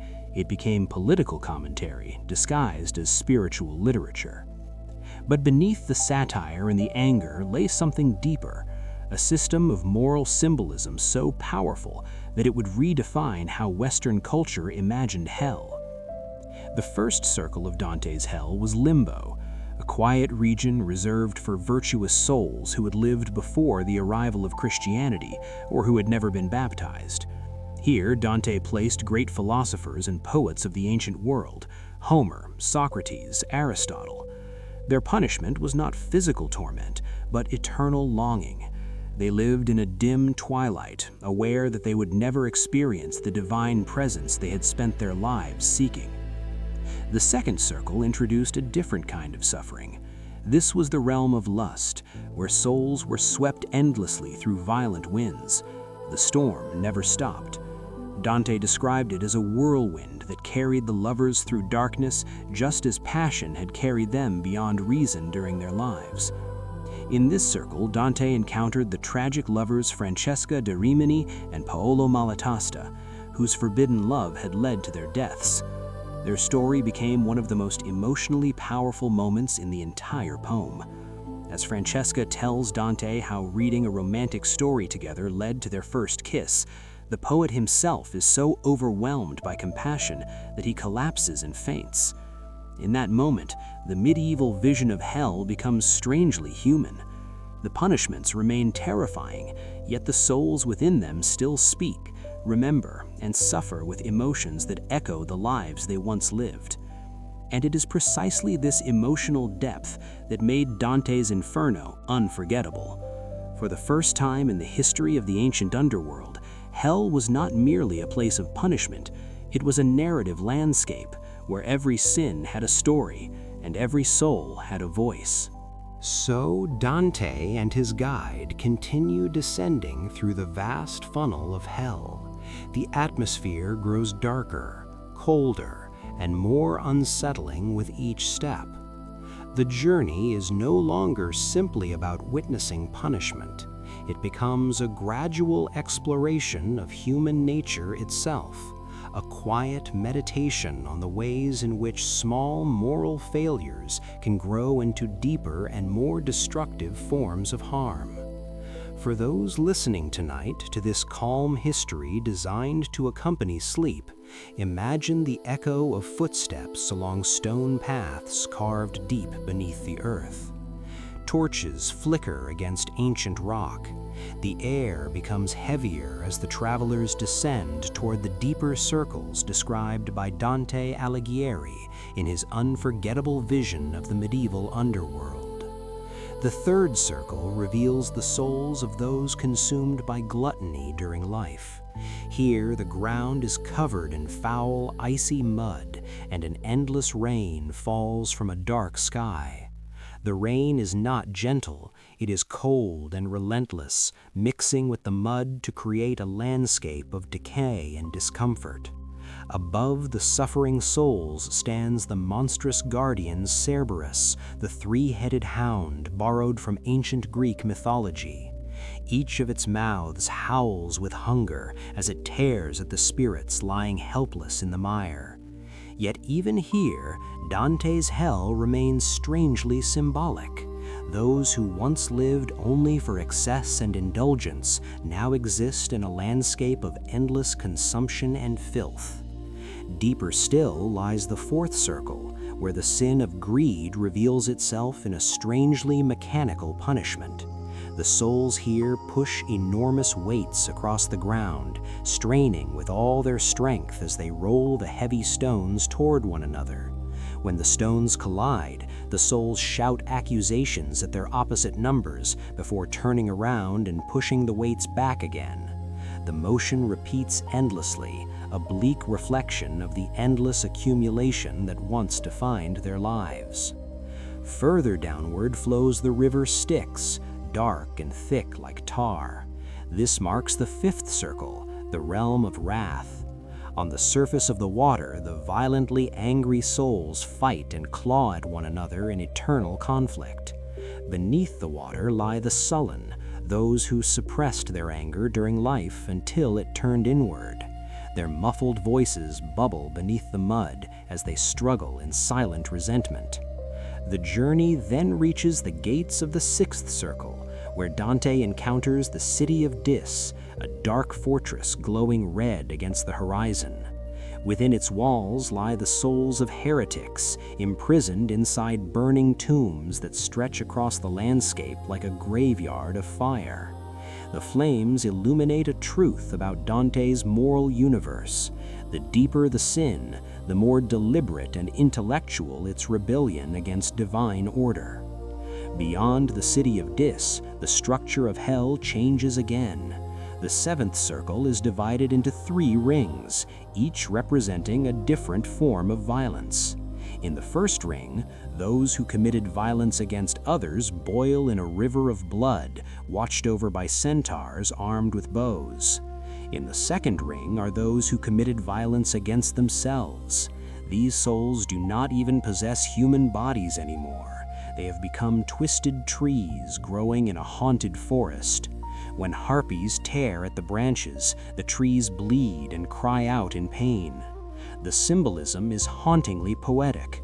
Those who rejected their own lives are now denied the human form entirely. In the third ring of the seventh circle are those who committed violence against God, nature, or art.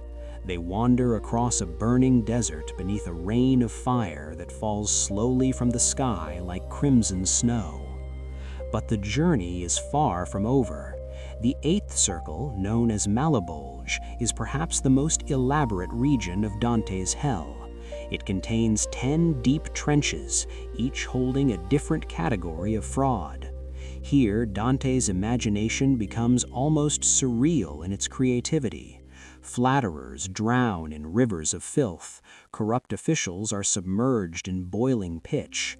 Hypocrites walk slowly beneath cloaks made of heavy lead, glittering like gold on the outside, yet crushing the body beneath their weight. And finally, at the deepest point of the infernal funnel lies the ninth circle, reserved for the most terrible sin in Dante's moral universe, betrayal. Yet when the travelers arrive, they encounter something completely unexpected.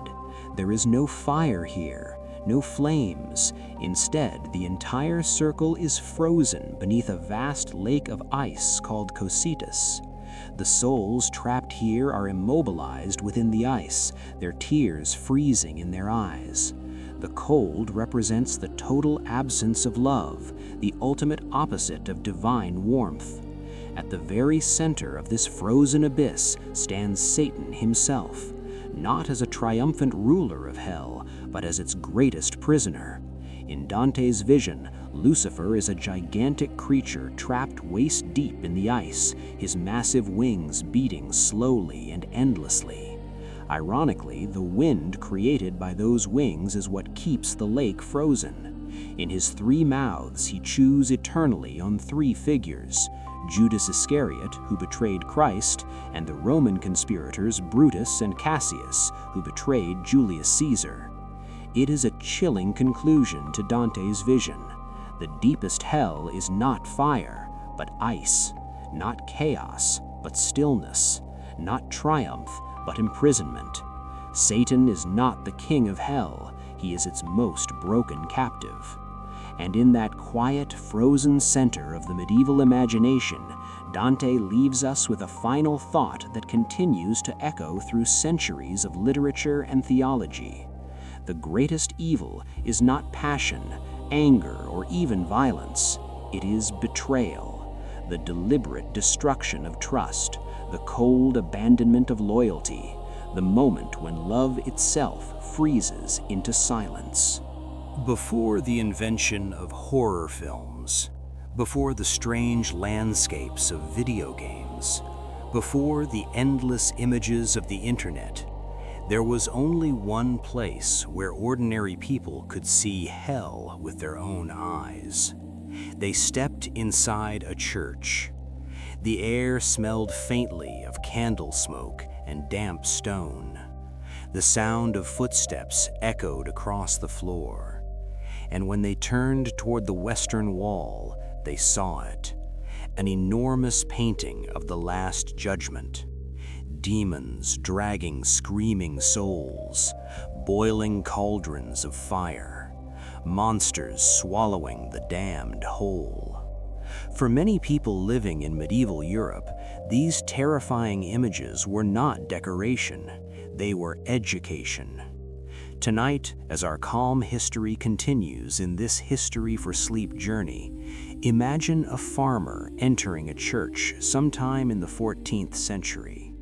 He cannot read Latin. He cannot read at all. The sacred scriptures exist, but they exist in books he cannot understand. Yet the church walls speak a language he understands instantly. They speak through images, through color, through fear, through stories painted in light and shadow. In medieval Europe, literacy was rare. Historians estimate that in many regions, only 5 to 10% of the population could read. That meant the Bible itself, written in Latin and copied by hand, was inaccessible to most ordinary people. But the Church had another way to communicate its message. It turned theology into visual storytelling. Vast murals covered the walls of cathedrals and parish churches alike. Sculptures lined the entrances. Stained glass windows transformed sunlight into scenes of heaven and hell. And among these images, one motif appeared again and again with almost hypnotic consistency. It was known as the Hellmouth. The Hellmouth was exactly what the name suggests, a gigantic, monstrous mouth, usually resembling the jaws of a dragon or some enormous beast, wide open and devouring human souls. Flames erupted from inside its throat. Demons pushed sinners toward its teeth. Some souls tried to climb out, only to be dragged back inside by clawed hands. The image first appeared clearly in Anglo-Saxon manuscripts around the 10th century, but it spread rapidly across Europe. By the 12th and 13th centuries, the hellmouth had become one of the most recognizable symbols of medieval Christian imagination. In England, it appeared in mystery plays performed outside churches. In France and Germany, it appeared in cathedral murals and illuminated manuscripts. In Italy, it merged with local artistic traditions and began to resemble the fiery abyss described in the poetry of Dante Alighieri. What made the hellmouth so powerful was not only its visual drama, but its symbolism. Hell was not merely a place, it was alive. It consumed the wicked like a predator swallowing prey. For a society where many dangers already lurked in forests, rivers, and darkness, the idea that hell itself was a living monster made the threat of damnation visceral and immediate. Yet the placement of these paintings inside churches was equally deliberate. Most Last Judgment murals were painted on the western wall of the church, directly opposite the altar before them. That meant when worshippers attended Mass, they faced the promise of salvation at the altar before them. But when they turned to leave the building, the final image they saw was the hellmouth waiting on the wall behind them. It was a final warning before returning to everyday life. The message required no literacy and no explanation.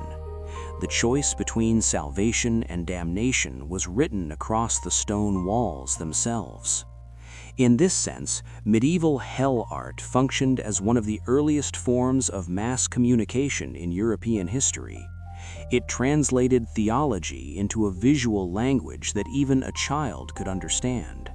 Fire meant punishment, darkness meant despair, demons meant danger, and the monstrous mouth of hell meant that the consequences of sin were not abstract or distant, they were immediate and terrifyingly real. As the candles flicker in our imagination and the echoes of chanting fade through the stone arches, we begin to understand why these images were so effective. They did not simply illustrate doctrine, they created an emotional experience. And for generations of medieval worshippers, that experience was the closest thing they would ever come to seeing hell itself. As centuries passed and medieval imagination continued to evolve, the vision of hell in European art slowly grew stranger, richer, and far more unsettling. The hellmouth still appeared in churches, the fiery jaws devouring sinners as a warning to the faithful, but artists began to experiment with darker possibilities. Hell was no longer simply a monster waiting to swallow souls. It became a landscape, a world, a place filled with bizarre creatures and impossible punishments. And no artist explored this strange territory more vividly than Hieronymus Bosch. Tonight, as this calm history for sleep continues, imagine the quiet interior of a painter's workshop in the Netherlands around the late 15th century.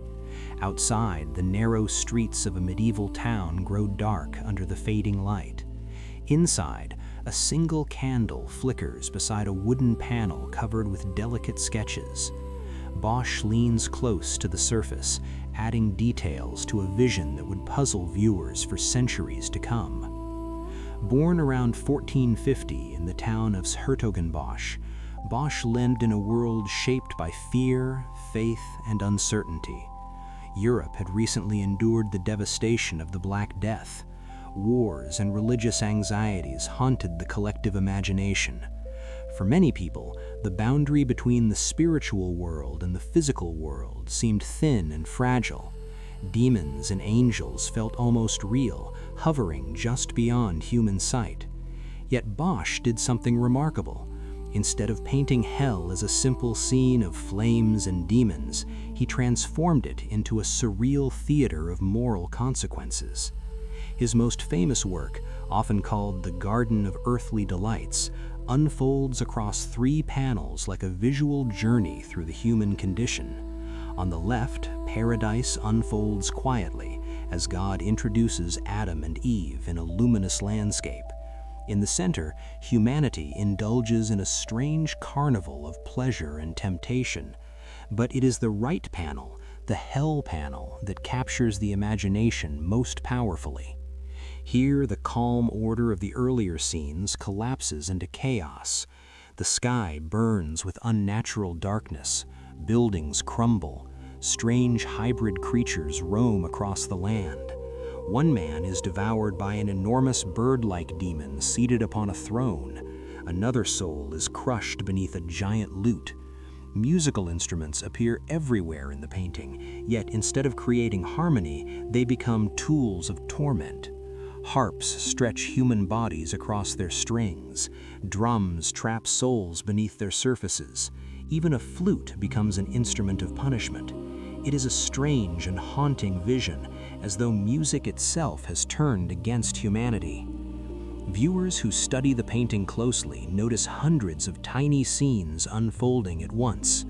A pair of gigantic ears pierced by a knife walk across the ground like some nightmare creature. A gambling table becomes a site of judgment. A hollow tree transforms into a demonic tavern filled with grotesque figures drinking and laughing in the darkness. No one knows exactly where Bosch found inspiration for these images. Some historians believe he drew upon folktales and medieval sermons. Others suggest the lingering trauma of plague and social upheaval shaped his imagination.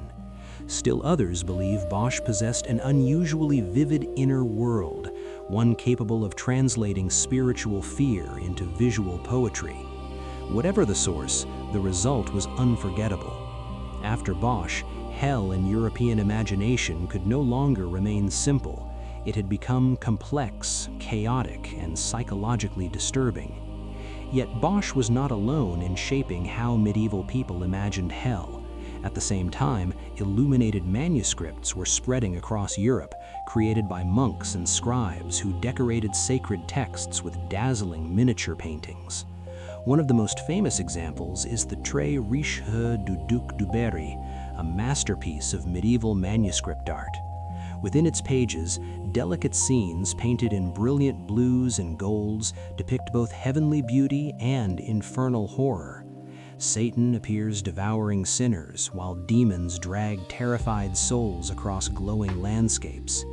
The technical beauty of these paintings is astonishing. Gold leaf reflect candlelight, colors glow softly against parchment made from animal skin.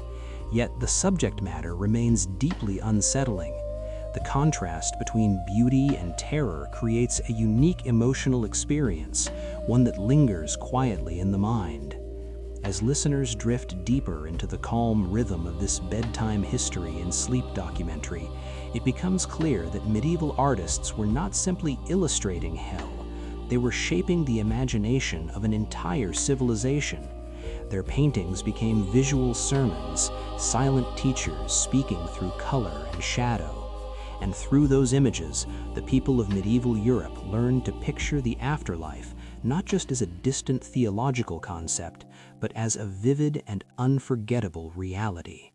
So, as the centuries moved quietly from the late medieval world toward the dawn of the Renaissance, something subtle yet powerful had begun to change in Europe.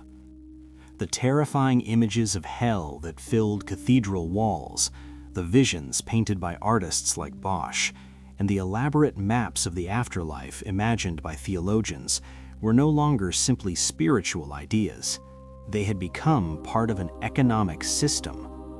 To understand the Protestant Reformation, we must first understand what might be called the economy of hell. Tonight, as this calm history for sleep continues, imagine Europe in the 15th century. The great cathedrals rise above crowded towns. Church bells echo across fields and markets. Life is uncertain and often short. Disease, famine, and war remain constant shadows over everyday existence. In such a world, the question of the afterlife is not abstract philosophy, it is immediate and deeply personal. Every soul wonders what awaits beyond death. Within this spiritual atmosphere, the Catholic Church developed a detailed theology of the afterlife that included not only heaven and hell, but also a third realm known as purgatory. Purgatory was not eternal punishment. Instead, it was described as a temporary state where souls were purified before entering heaven. Yet the word temporary could be misleading. According to medieval theology, the purification of a soul might require hundreds, sometimes thousands of years. Imagine the psychological weight of such an idea. Even a faithful Christian might expect to spend centuries in purifying fire before reaching paradise. But the Church also taught that the suffering of souls in purgatory could be shortened. Prayer could help, acts of charity could help, pilgrimages could help. And gradually, another practice became widespread across Europe, the granting of indulgences. An indulgence was essentially a declaration from church authority that part of the temporal punishment for sin had been removed.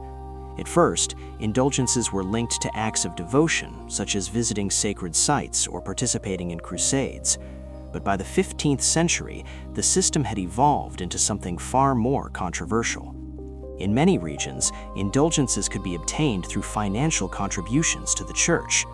The logic behind the practice rested on a complex theological idea known as the treasury of merit. According to this doctrine, Christ and the saints had accumulated an infinite store of spiritual merit through their holy lives. The church, acting as steward of this treasury, could distribute that merit to believers in need.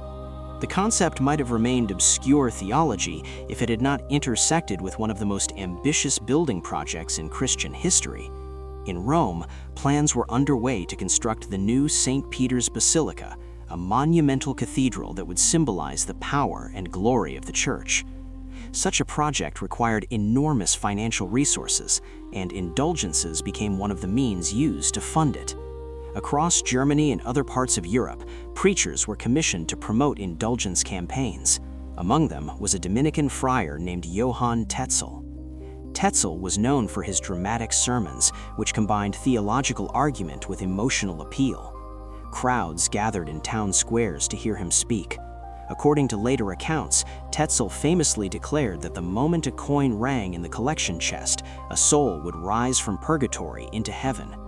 Whether those exact words were spoken exactly as remembered is still debated by historians, yet the phrase captured the popular perception of indulgences with unsettling clarity.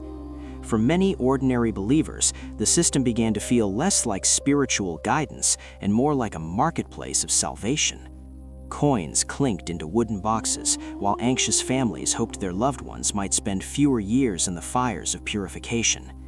It was within this atmosphere of financial devotion and spiritual anxiety that a German monk began to question the entire structure. His name was Martin Luther. Luther was not originally seeking to divide the church or ignite a religious revolution. At first, he was simply troubled by what he believed were abuses surrounding indulgences. In his view, forgiveness of sin belonged to God alone. No earthly authority, not even the Pope, could sell or distribute divine grace in exchange for money. On October 31, 1517, Luther wrote 95 propositions intended to spark scholarly debate about these issues. According to tradition, he posted them on the door of the church in Wittenberg. Whether nailed publicly or circulated privately among theologians, the effect was explosive. What began as an academic dispute soon spread across Europe through the newly invented printing press. Within a few years, Luther's challenge had ignited the Protestant Reformation. And at the heart of that conflict lay one profound question: who had the authority to control the fear of hell? The strange irony of the Protestant Reformation is that although it began as a rebellion against the misuse of hell, it ultimately made the idea of hell even more intense in the minds of believers. The medieval Catholic world had constructed a complex spiritual geography. There was heaven for the saved, hell for the damned, and between them, purgatory, a temporary place where imperfect souls could be purified. That middle realm offered something psychologically important: a second chance. a period of correction after death. But when the Reformers challenged the authority of the Catholic Church, they did not simply remove the abuses surrounding indulgences, they also removed purgatory itself. In the theology of Martin Luther, the afterlife became starkly simple. There were only two destinations, heaven or hell, salvation or eternal separation from God. The spiritual middle ground vanished. For many believers, this new clarity brought relief. The complicated financial system surrounding indulgences no longer existed. Forgiveness could not be purchased. Grace came only through faith. Yet, psychologically, the new system created a different kind of anxiety. Without purgatory, there was no buffer between divine judgment and eternal fate. Death became a doorway that opened directly into final destiny. And other reformers would push the logic even further. Among them was John Calvin.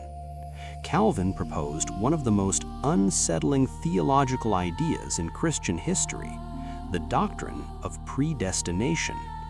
According to Calvin, God's sovereignty was absolute and eternal. Long before any human life began, God had already determined which souls would be saved and which would be condemned. This decision did not depend on human effort, moral achievement, or religious devotion. It was part of a divine plan beyond human understanding. To modern ears, the idea may sound severe, even frightening, but in the 16th century, it produced a strange mixture of fear and discipline. Believers searched their own lives for signs that they might belong to the elect, the chosen souls destined for salvation. Hard work, moral behavior, and personal restraint became evidence that divine grace might already be active in one's life. Historians sometimes suggest that this anxiety helped shape the work ethic of early Protestant societies. Yet it also deepened the psychological shadow cast by hell. If one could never be completely certain of salvation, then every moment of life carried a quiet tension. Every moral decision might reflect an invisible destiny already written by God. Over time, this tension found expression in powerful sermons delivered across Europe and the American colonies. One of the most famous examples came more than a century later from a preacher named Jonathan Edwards. In the summer of 1741, Edwards delivered a sermon that would become legendary in American religious history: Sinners in the Hands of an Angry God. Unlike the calm storytelling tone of this bedtime history, Edwards' sermon was designed to shake listeners awake with fear. He described humanity as hanging above the fiery pit of hell, suspended only by the fragile thread of divine mercy. At any moment, he warned, that thread could break. Edwards compared sinners to spiders held over a flame, creatures whose fate depended entirely on the will of the one holding them. Contemporary accounts described listeners crying out in terror during the sermon. Some clutched the church pews as though they feared the ground itself might open beneath them. Others wept openly, convinced they were already sliding toward eternal damnation. Whether exaggerated or not, the emotional impact of such preaching was undeniable. Hell had become more than theology. It had become a psychological instrument capable of shaping behavior and belief. And in a broader historical sense, hell was also becoming political. Competing religious groups used visions of damnation to define the boundaries of their communities. Catholics warned against Protestant heresy. Protestants warned against Catholic corruption. Each side believed the other risked eternal punishment. Fear of hell could mobilize populations, enforce moral discipline, and strengthen loyalty to a particular faith tradition. Yet, beneath the sermons and theological debates, another change was slowly approaching. The scientific revolution and the Enlightenment were beginning to reshape how people understood the universe. New ideas about astronomy, philosophy, and human reason would eventually challenge the literal geography of heaven and hell. But that transformation belonged to a later chapter of our story. For now, in the turbulent centuries following the Reformation, hell remained very real in the imagination of millions. It hovered behind sermons, laws, and political conflicts like a shadow stretching across the landscape of European history. And as the night grows quieter and the rhythm of this calm history continues to guide listeners toward rest, we are reminded that ideas about the afterlife have never been merely abstract theology. They have shaped economies, revolutions, and the deepest fears of the human heart. By the middle of the 19th century, the Western world was changing rapidly. Railroads crossed continents, telegraphs carried messages across oceans, and new scientific discoveries were reshaping how people understood the universe. Yet amid all this progress, one question remained stubbornly mysterious. What happens after death? For centuries, the answer had come from religious authorities, from sermons and sacred texts that described heaven, hell, and the fate of the human soul. But during the Victorian era, something unusual began to happen. Ordinary people claimed they could speak directly with the dead themselves. Tonight, as this calm history for sleep continues, imagine a quiet farmhouse in Hydesville, New York, on the evening of March 31st, 1848. Outside, the countryside lies silent beneath the early spring night. Inside the small wooden house, two young girls lie awake in their beds. Suddenly, they hear a sound. A sharp knocking noise echoes from somewhere inside the walls.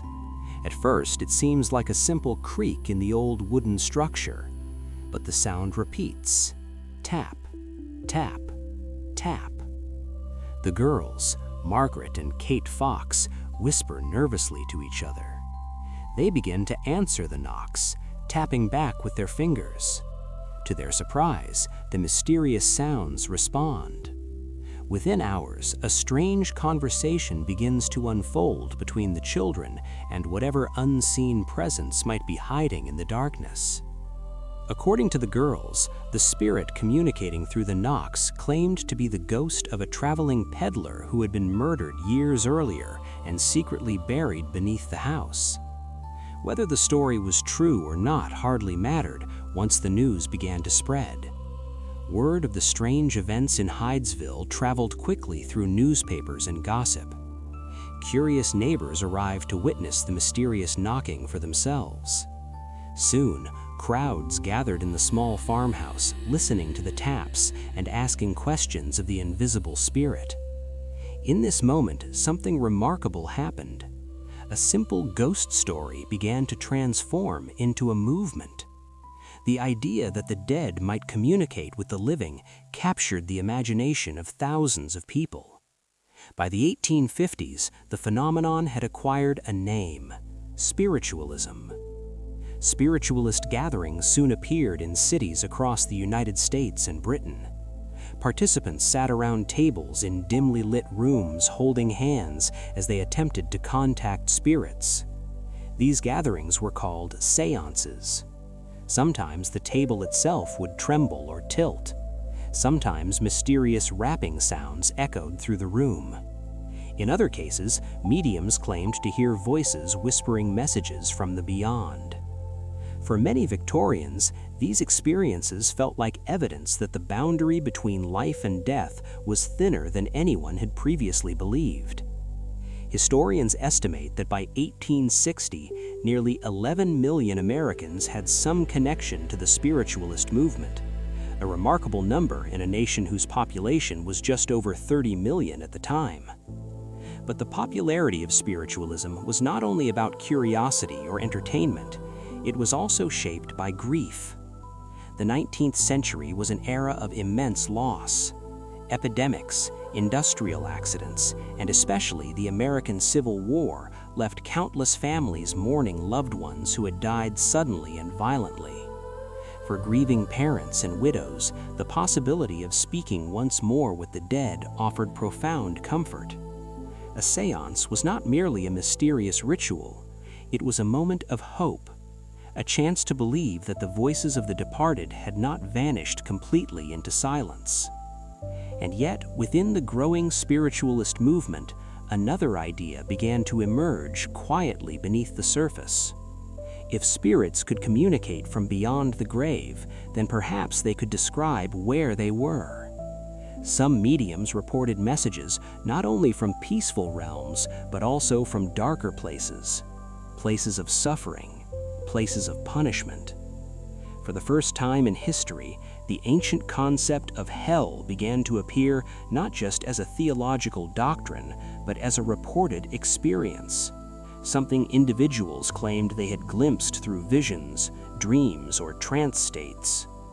Whether these stories were genuine supernatural encounters or elaborate illusions remains a matter of debate, but their cultural impact was undeniable. In Victorian drawing rooms illuminated by candlelight, people leaned forward in silence as mediums described the landscapes of the afterlife. Heaven, they said, was filled with light and harmony. Hell, they whispered, was a place of confusion, darkness, and spiritual isolation.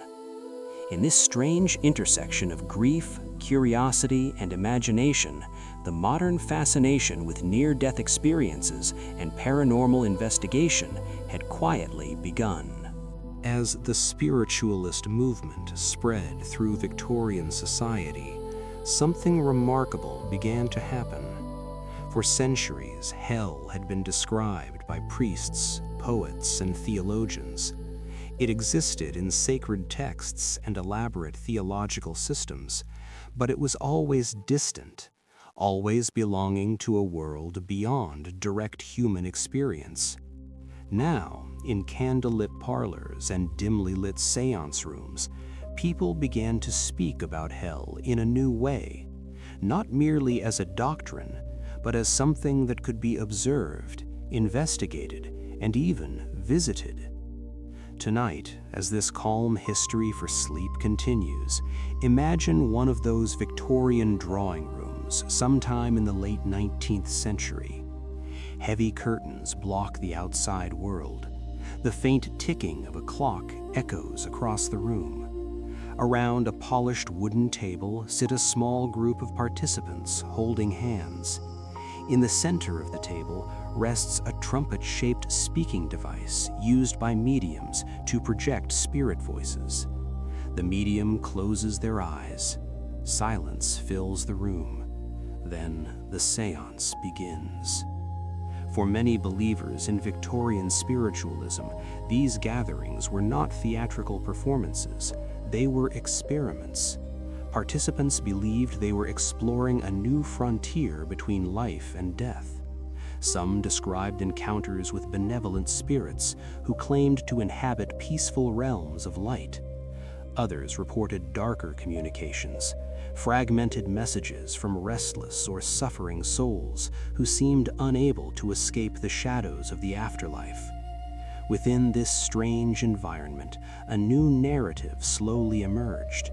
Certain mediums claimed they had not merely spoken with spirits, they had traveled in spirit form to observe the afterlife itself. Their descriptions varied, but some accounts were startlingly vivid. Hell, they said, was not always a fiery cavern filled with demons as medieval art had imagined. Instead, it resembled a dim and confused landscape where troubled spirits wandered in states of regret and spiritual darkness. These visions reflected a shift in Victorian thinking. Rather than picturing hell as a place of eternal torture imposed by divine punishment, many spiritualists imagined it as a psychological condition, a realm created by the emotional and moral state of the soul itself. In this sense, hell was less like a prison and more like a shadowed mirror of human consciousness. Yet the Victorian fascination with the afterlife did not remain confined to séances and mediums alone. By the late 19th century, scientists and philosophers had begun to investigate these phenomena with surprising seriousness. In 1882, a group of scholars at Cambridge University established an organization called the Society for Psychical Research. Their goal was unusual but sincere: to examine claims of ghosts, telepathy, and communication with the dead using scientific methods. Among the thinkers interested in these investigations was William James, often called the father of modern psychology in the United States. James believed that extraordinary experiences should not be dismissed automatically. Instead, they should be studied carefully as part of the broader mystery of human consciousness. Researchers collected hundreds of reports describing visions, trance states, and near-death experiences. Some of these accounts described peaceful journeys toward light. Others described something far more unsettling. Individuals who had briefly approached death sometimes reported passing through dark landscapes filled with fear or despair. A few described sensations of falling into deep shadows or hearing distant cries echoing in the darkness. These accounts did not necessarily prove the existence of hell, yet they kept the ancient idea alive in a new intellectual environment. Instead of belonging solely to theology, hell now appeared within discussions of psychology, neurology, and human perception. At the same time, skepticism also grew stronger. In 1888, one of the original founders of the spiritualist movement, Margaret Fox, publicly confessed that the mysterious knocking sounds in Hydesville had been produced by cracking her toe joints. Newspapers around the world reported the revelation as proof that spiritualism had been built upon deception. Yet the story did not end there. Later in life, Margaret Fox withdrew the confession and insisted the phenomena had been genuine after all. The debate never fully resolved itself. Believers continued to hold séances, skeptics continued to expose fraudulent mediums, and the question of the afterlife remained suspended somewhere between faith and doubt. What matters most for our history tonight is how these events changed the cultural imagination of hell. In the medieval world, hell had been painted on cathedral walls as a warning. During the Reformation, it had become a theological weapon.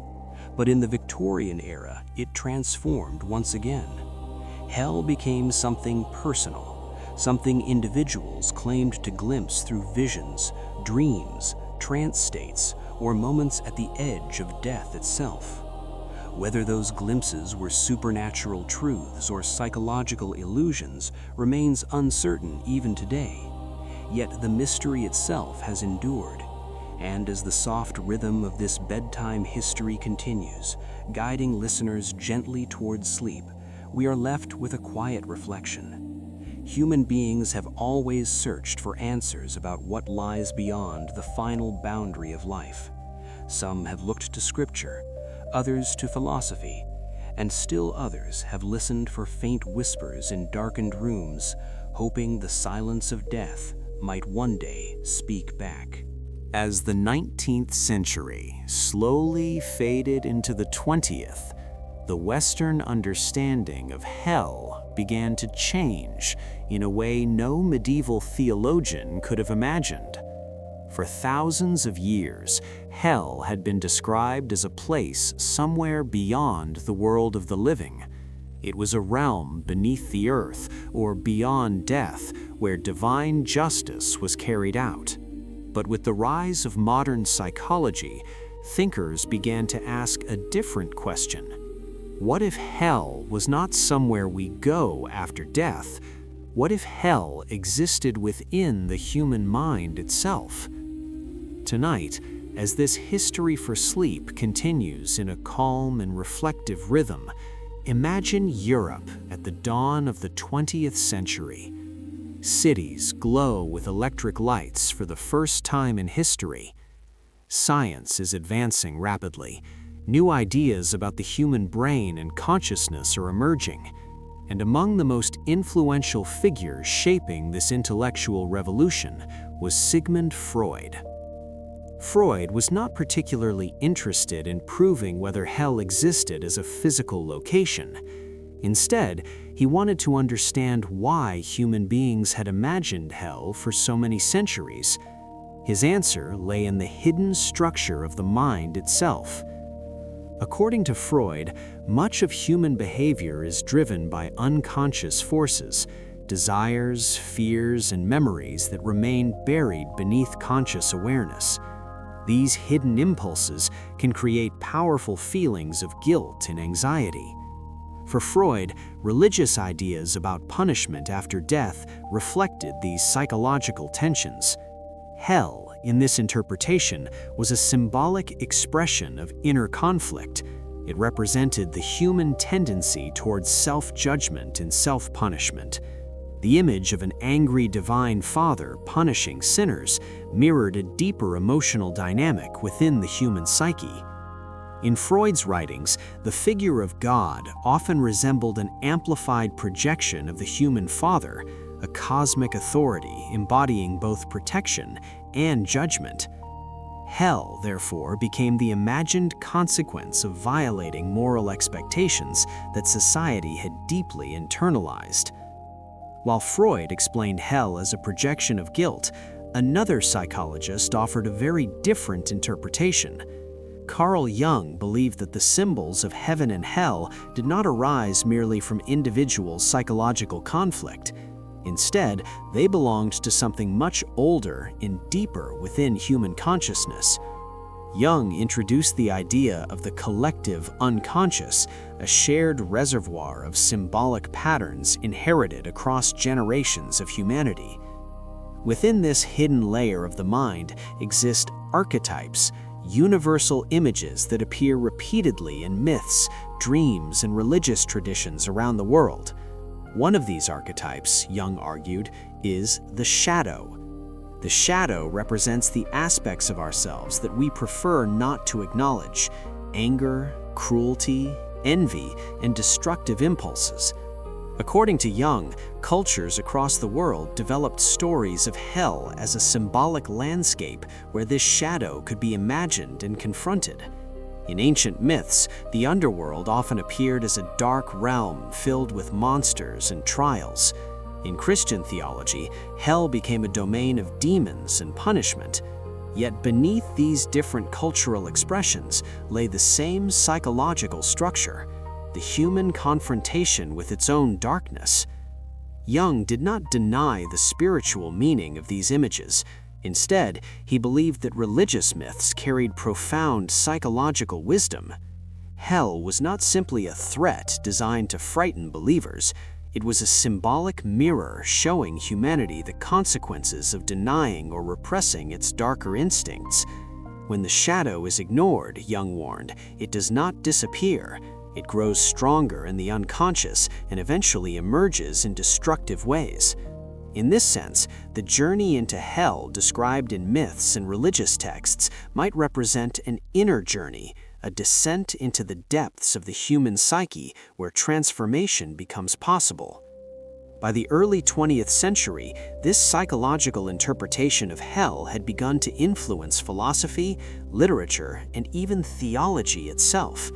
The fiery caverns imagined in medieval paintings gradually gave way to subtler metaphors of alienation, guilt, and emotional isolation. Hell, it seemed, was no longer only a place beneath the earth, it was also a condition of the human soul. As the 20th century unfolded, the transformation of hell continued in ways that earlier centuries might have found unimaginable. For thousands of years, the idea of hell had served as a powerful structure within religion. It explained suffering, enforced moral order, and offered a terrifying warning about the consequences of wrongdoing. But as modern philosophy and psychology developed, thinkers began to question whether hell existed anywhere outside the human imagination. One of the most provocative voices in this intellectual shift belonged to Friedrich Nietzsche. In the late 19th century, Nietzsche wrote a line that echoed through the entire 20th century: "God is dead." The phrase did not mean that a divine being had literally died. Instead, it described a cultural transformation. For centuries, European civilization had organized its moral universe around belief in God. Heaven and hell functioned as the ultimate rewards and punishments that gave meaning to human behavior. But with the rise of science, historical criticism, and secular philosophy, Nietzsche believed that this religious framework was beginning to collapse. The modern world, he warned, had lost the old foundations of meaning without yet discovering new ones. What would happen, Nietzsche wondered, if people stopped believing in divine judgment entirely? If heaven and hell were no longer real destinations awaiting the soul, what would guide human morality? Unlike some later thinkers, Nietzsche did not celebrate this moment as simple liberation. Instead, he feared the possibility of moral emptiness, a condition he called nihilism. Without a transcendent structure of meaning, humanity might drift into confusion about right and wrong. In this sense, Nietzsche's challenge was not about theology, but about responsibility. If hell was no longer waiting beneath the earth, then human beings would have to create their own ethical systems within the fragile limits of earthly life. As the 20th century continued, existential philosophers developed these ideas in new directions. Among them was Jean-Paul Sartre. Sartre's philosophy emphasized radical human freedom. Without predetermined cosmic rules, individuals were responsible for creating meaning through their choices. In his 1944 play, We Clo, often translated as No Exit, Sartre presented one of the most famous modern reinterpretations of hell. The play takes place in a single room where three deceased characters find themselves locked together for eternity. They expect flames and torture. They expect demons and chains, but none of these appear. The room contains only chairs, a fireplace, and the uncomfortable presence of the other two people. As the characters interact, they gradually realize the truth of their situation. Each person becomes a mirror reflecting the other's flaws, regrets, and self-deceptions. Their punishment is not physical pain, but psychological exposure. At one point, Sartre's character Garçon utters a line that has since become one of the most famous phrases in modern philosophy: "Hell is other people." The statement is not merely cynical. It suggests that the deepest suffering humans experience may arise from the tension between self-image and the judgment of others. In this existential interpretation, hell is not located beneath the earth. It exists within the complex relationships that define human life. By the late 20th and early 21st centuries, this metaphorical understanding of hell had become increasingly common. Surveys in many countries show that belief in a literal fiery hell has gradually declined in many countries, especially in parts of Europe. Yet, interestingly, belief in some form of spiritual consequence after death has not disappeared entirely. Instead, the concept of hell has often shifted into symbolic language. Some religious thinkers describe hell as separation from God, rather than a physical place of torment. Psychologists speak of hell as states of extreme guilt, isolation, or despair. In literature and film, the imagery of hell continues to appear everywhere, from dark fantasy novels to modern video games, but often as storytelling rather than doctrine. After 5,000 years of evolving mythology, theology, philosophy, and imagination, hell has become something more complex than a single idea. For ancient Mesopotamians, it was a shadowy underworld. For medieval Christians, it was a place of divine judgment. For Renaissance artists, it was a surreal landscape of punishment. For modern psychologists, it may represent the inner conflicts of the human mind. and for many people today, it remains a mystery, a symbol that continues to provoke reflection about morality, suffering, and the unknown horizon beyond death. As this long history gently comes to rest, the story of hell reveals something profound about humanity itself. Each era has shaped hell according to its deepest fears and questions. The ancient world feared chaos and darkness. The medieval world feared divine punishment. The modern world fears meaninglessness and isolation. Perhaps hell has never been a single place waiting somewhere beyond the stars. Perhaps it has always been a mirror, reflecting the anxieties and hopes of the civilizations that imagined it. And as the night grows quiet and this calm history for sleep slowly fades into silence, one final thought remains. Across 5,000 years of human storytelling, hell has changed many times, but the question that created it has never truly disappeared. What happens when the human soul confronts the consequences of its own choices? The answer to that question, like the mystery of the afterlife itself, remains open, waiting quietly in the darkness beyond our understanding. We have traveled a long distance tonight, farther than it might seem for a quiet history for sleep. Our journey began 5,000 years ago on clay tablets pressed by the hands of scribes in ancient Mesopotamia. From there, we followed humanity through temples, deserts, libraries, monasteries, paintings, philosophies, and finally into the quiet rooms of modern psychology. Across all those centuries, one idea kept appearing again and again in different forms, sometimes terrifying, sometimes poetic, sometimes philosophical. That idea was hell. For 5,000 years, human beings have built hell again and again, not once, but hundreds of times. Every civilization shaped it differently. Every generation revised it according to its own fears and hopes.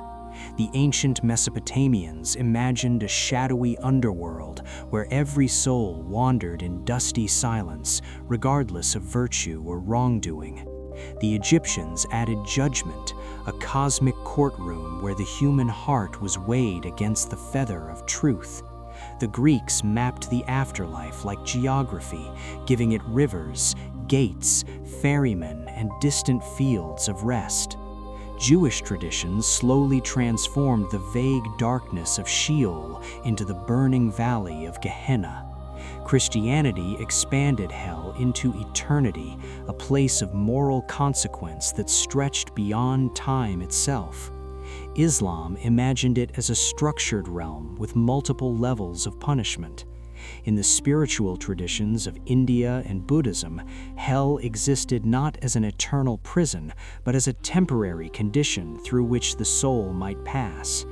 Centuries later, Dante Alighieri turned hell into poetry, giving it circles and characters and unforgettable imagery. Hieronymus Bosch painted hell as a surreal nightmare filled with impossible creatures and haunting symbolism. Martin Luther transformed hell into a theological battlefield during the Protestant Reformation. The Victorian era experimented with the idea of visiting the afterlife through séances and spiritual communication. And the 20th century carried hell inward, transforming it into something psychological, something that might exist not beneath the earth, but within the human mind itself. But through all these transformations, one question quietly remains. Why does every culture create a place like hell? Perhaps the answer begins with justice. In the real world, we often see cruel people prosper while gentle people suffer. The belief that some ultimate balance exists beyond death can bring comfort to those who witness injustice. It whispers that nothing escapes consequence forever. Perhaps the answer lies in order, In a vast universe that sometimes feels chaotic and indifferent, the idea that moral laws exist, that actions have meaning, that good and evil matter, can help societies hold themselves together. And perhaps the answer is simpler still. Human beings fear the unknown. We fear death. We fear the darkness beyond our understanding. When faced with those fears, the human mind does what it has always done. It tells stories. Stories give shape to uncertainty. Stories turn invisible anxieties into images we can describe, paint, write, and share. Hell, in many ways, may simply be one of the oldest stories humanity has ever told itself. And tonight, you have listened to that story unfold slowly across 5,000 years of calm history.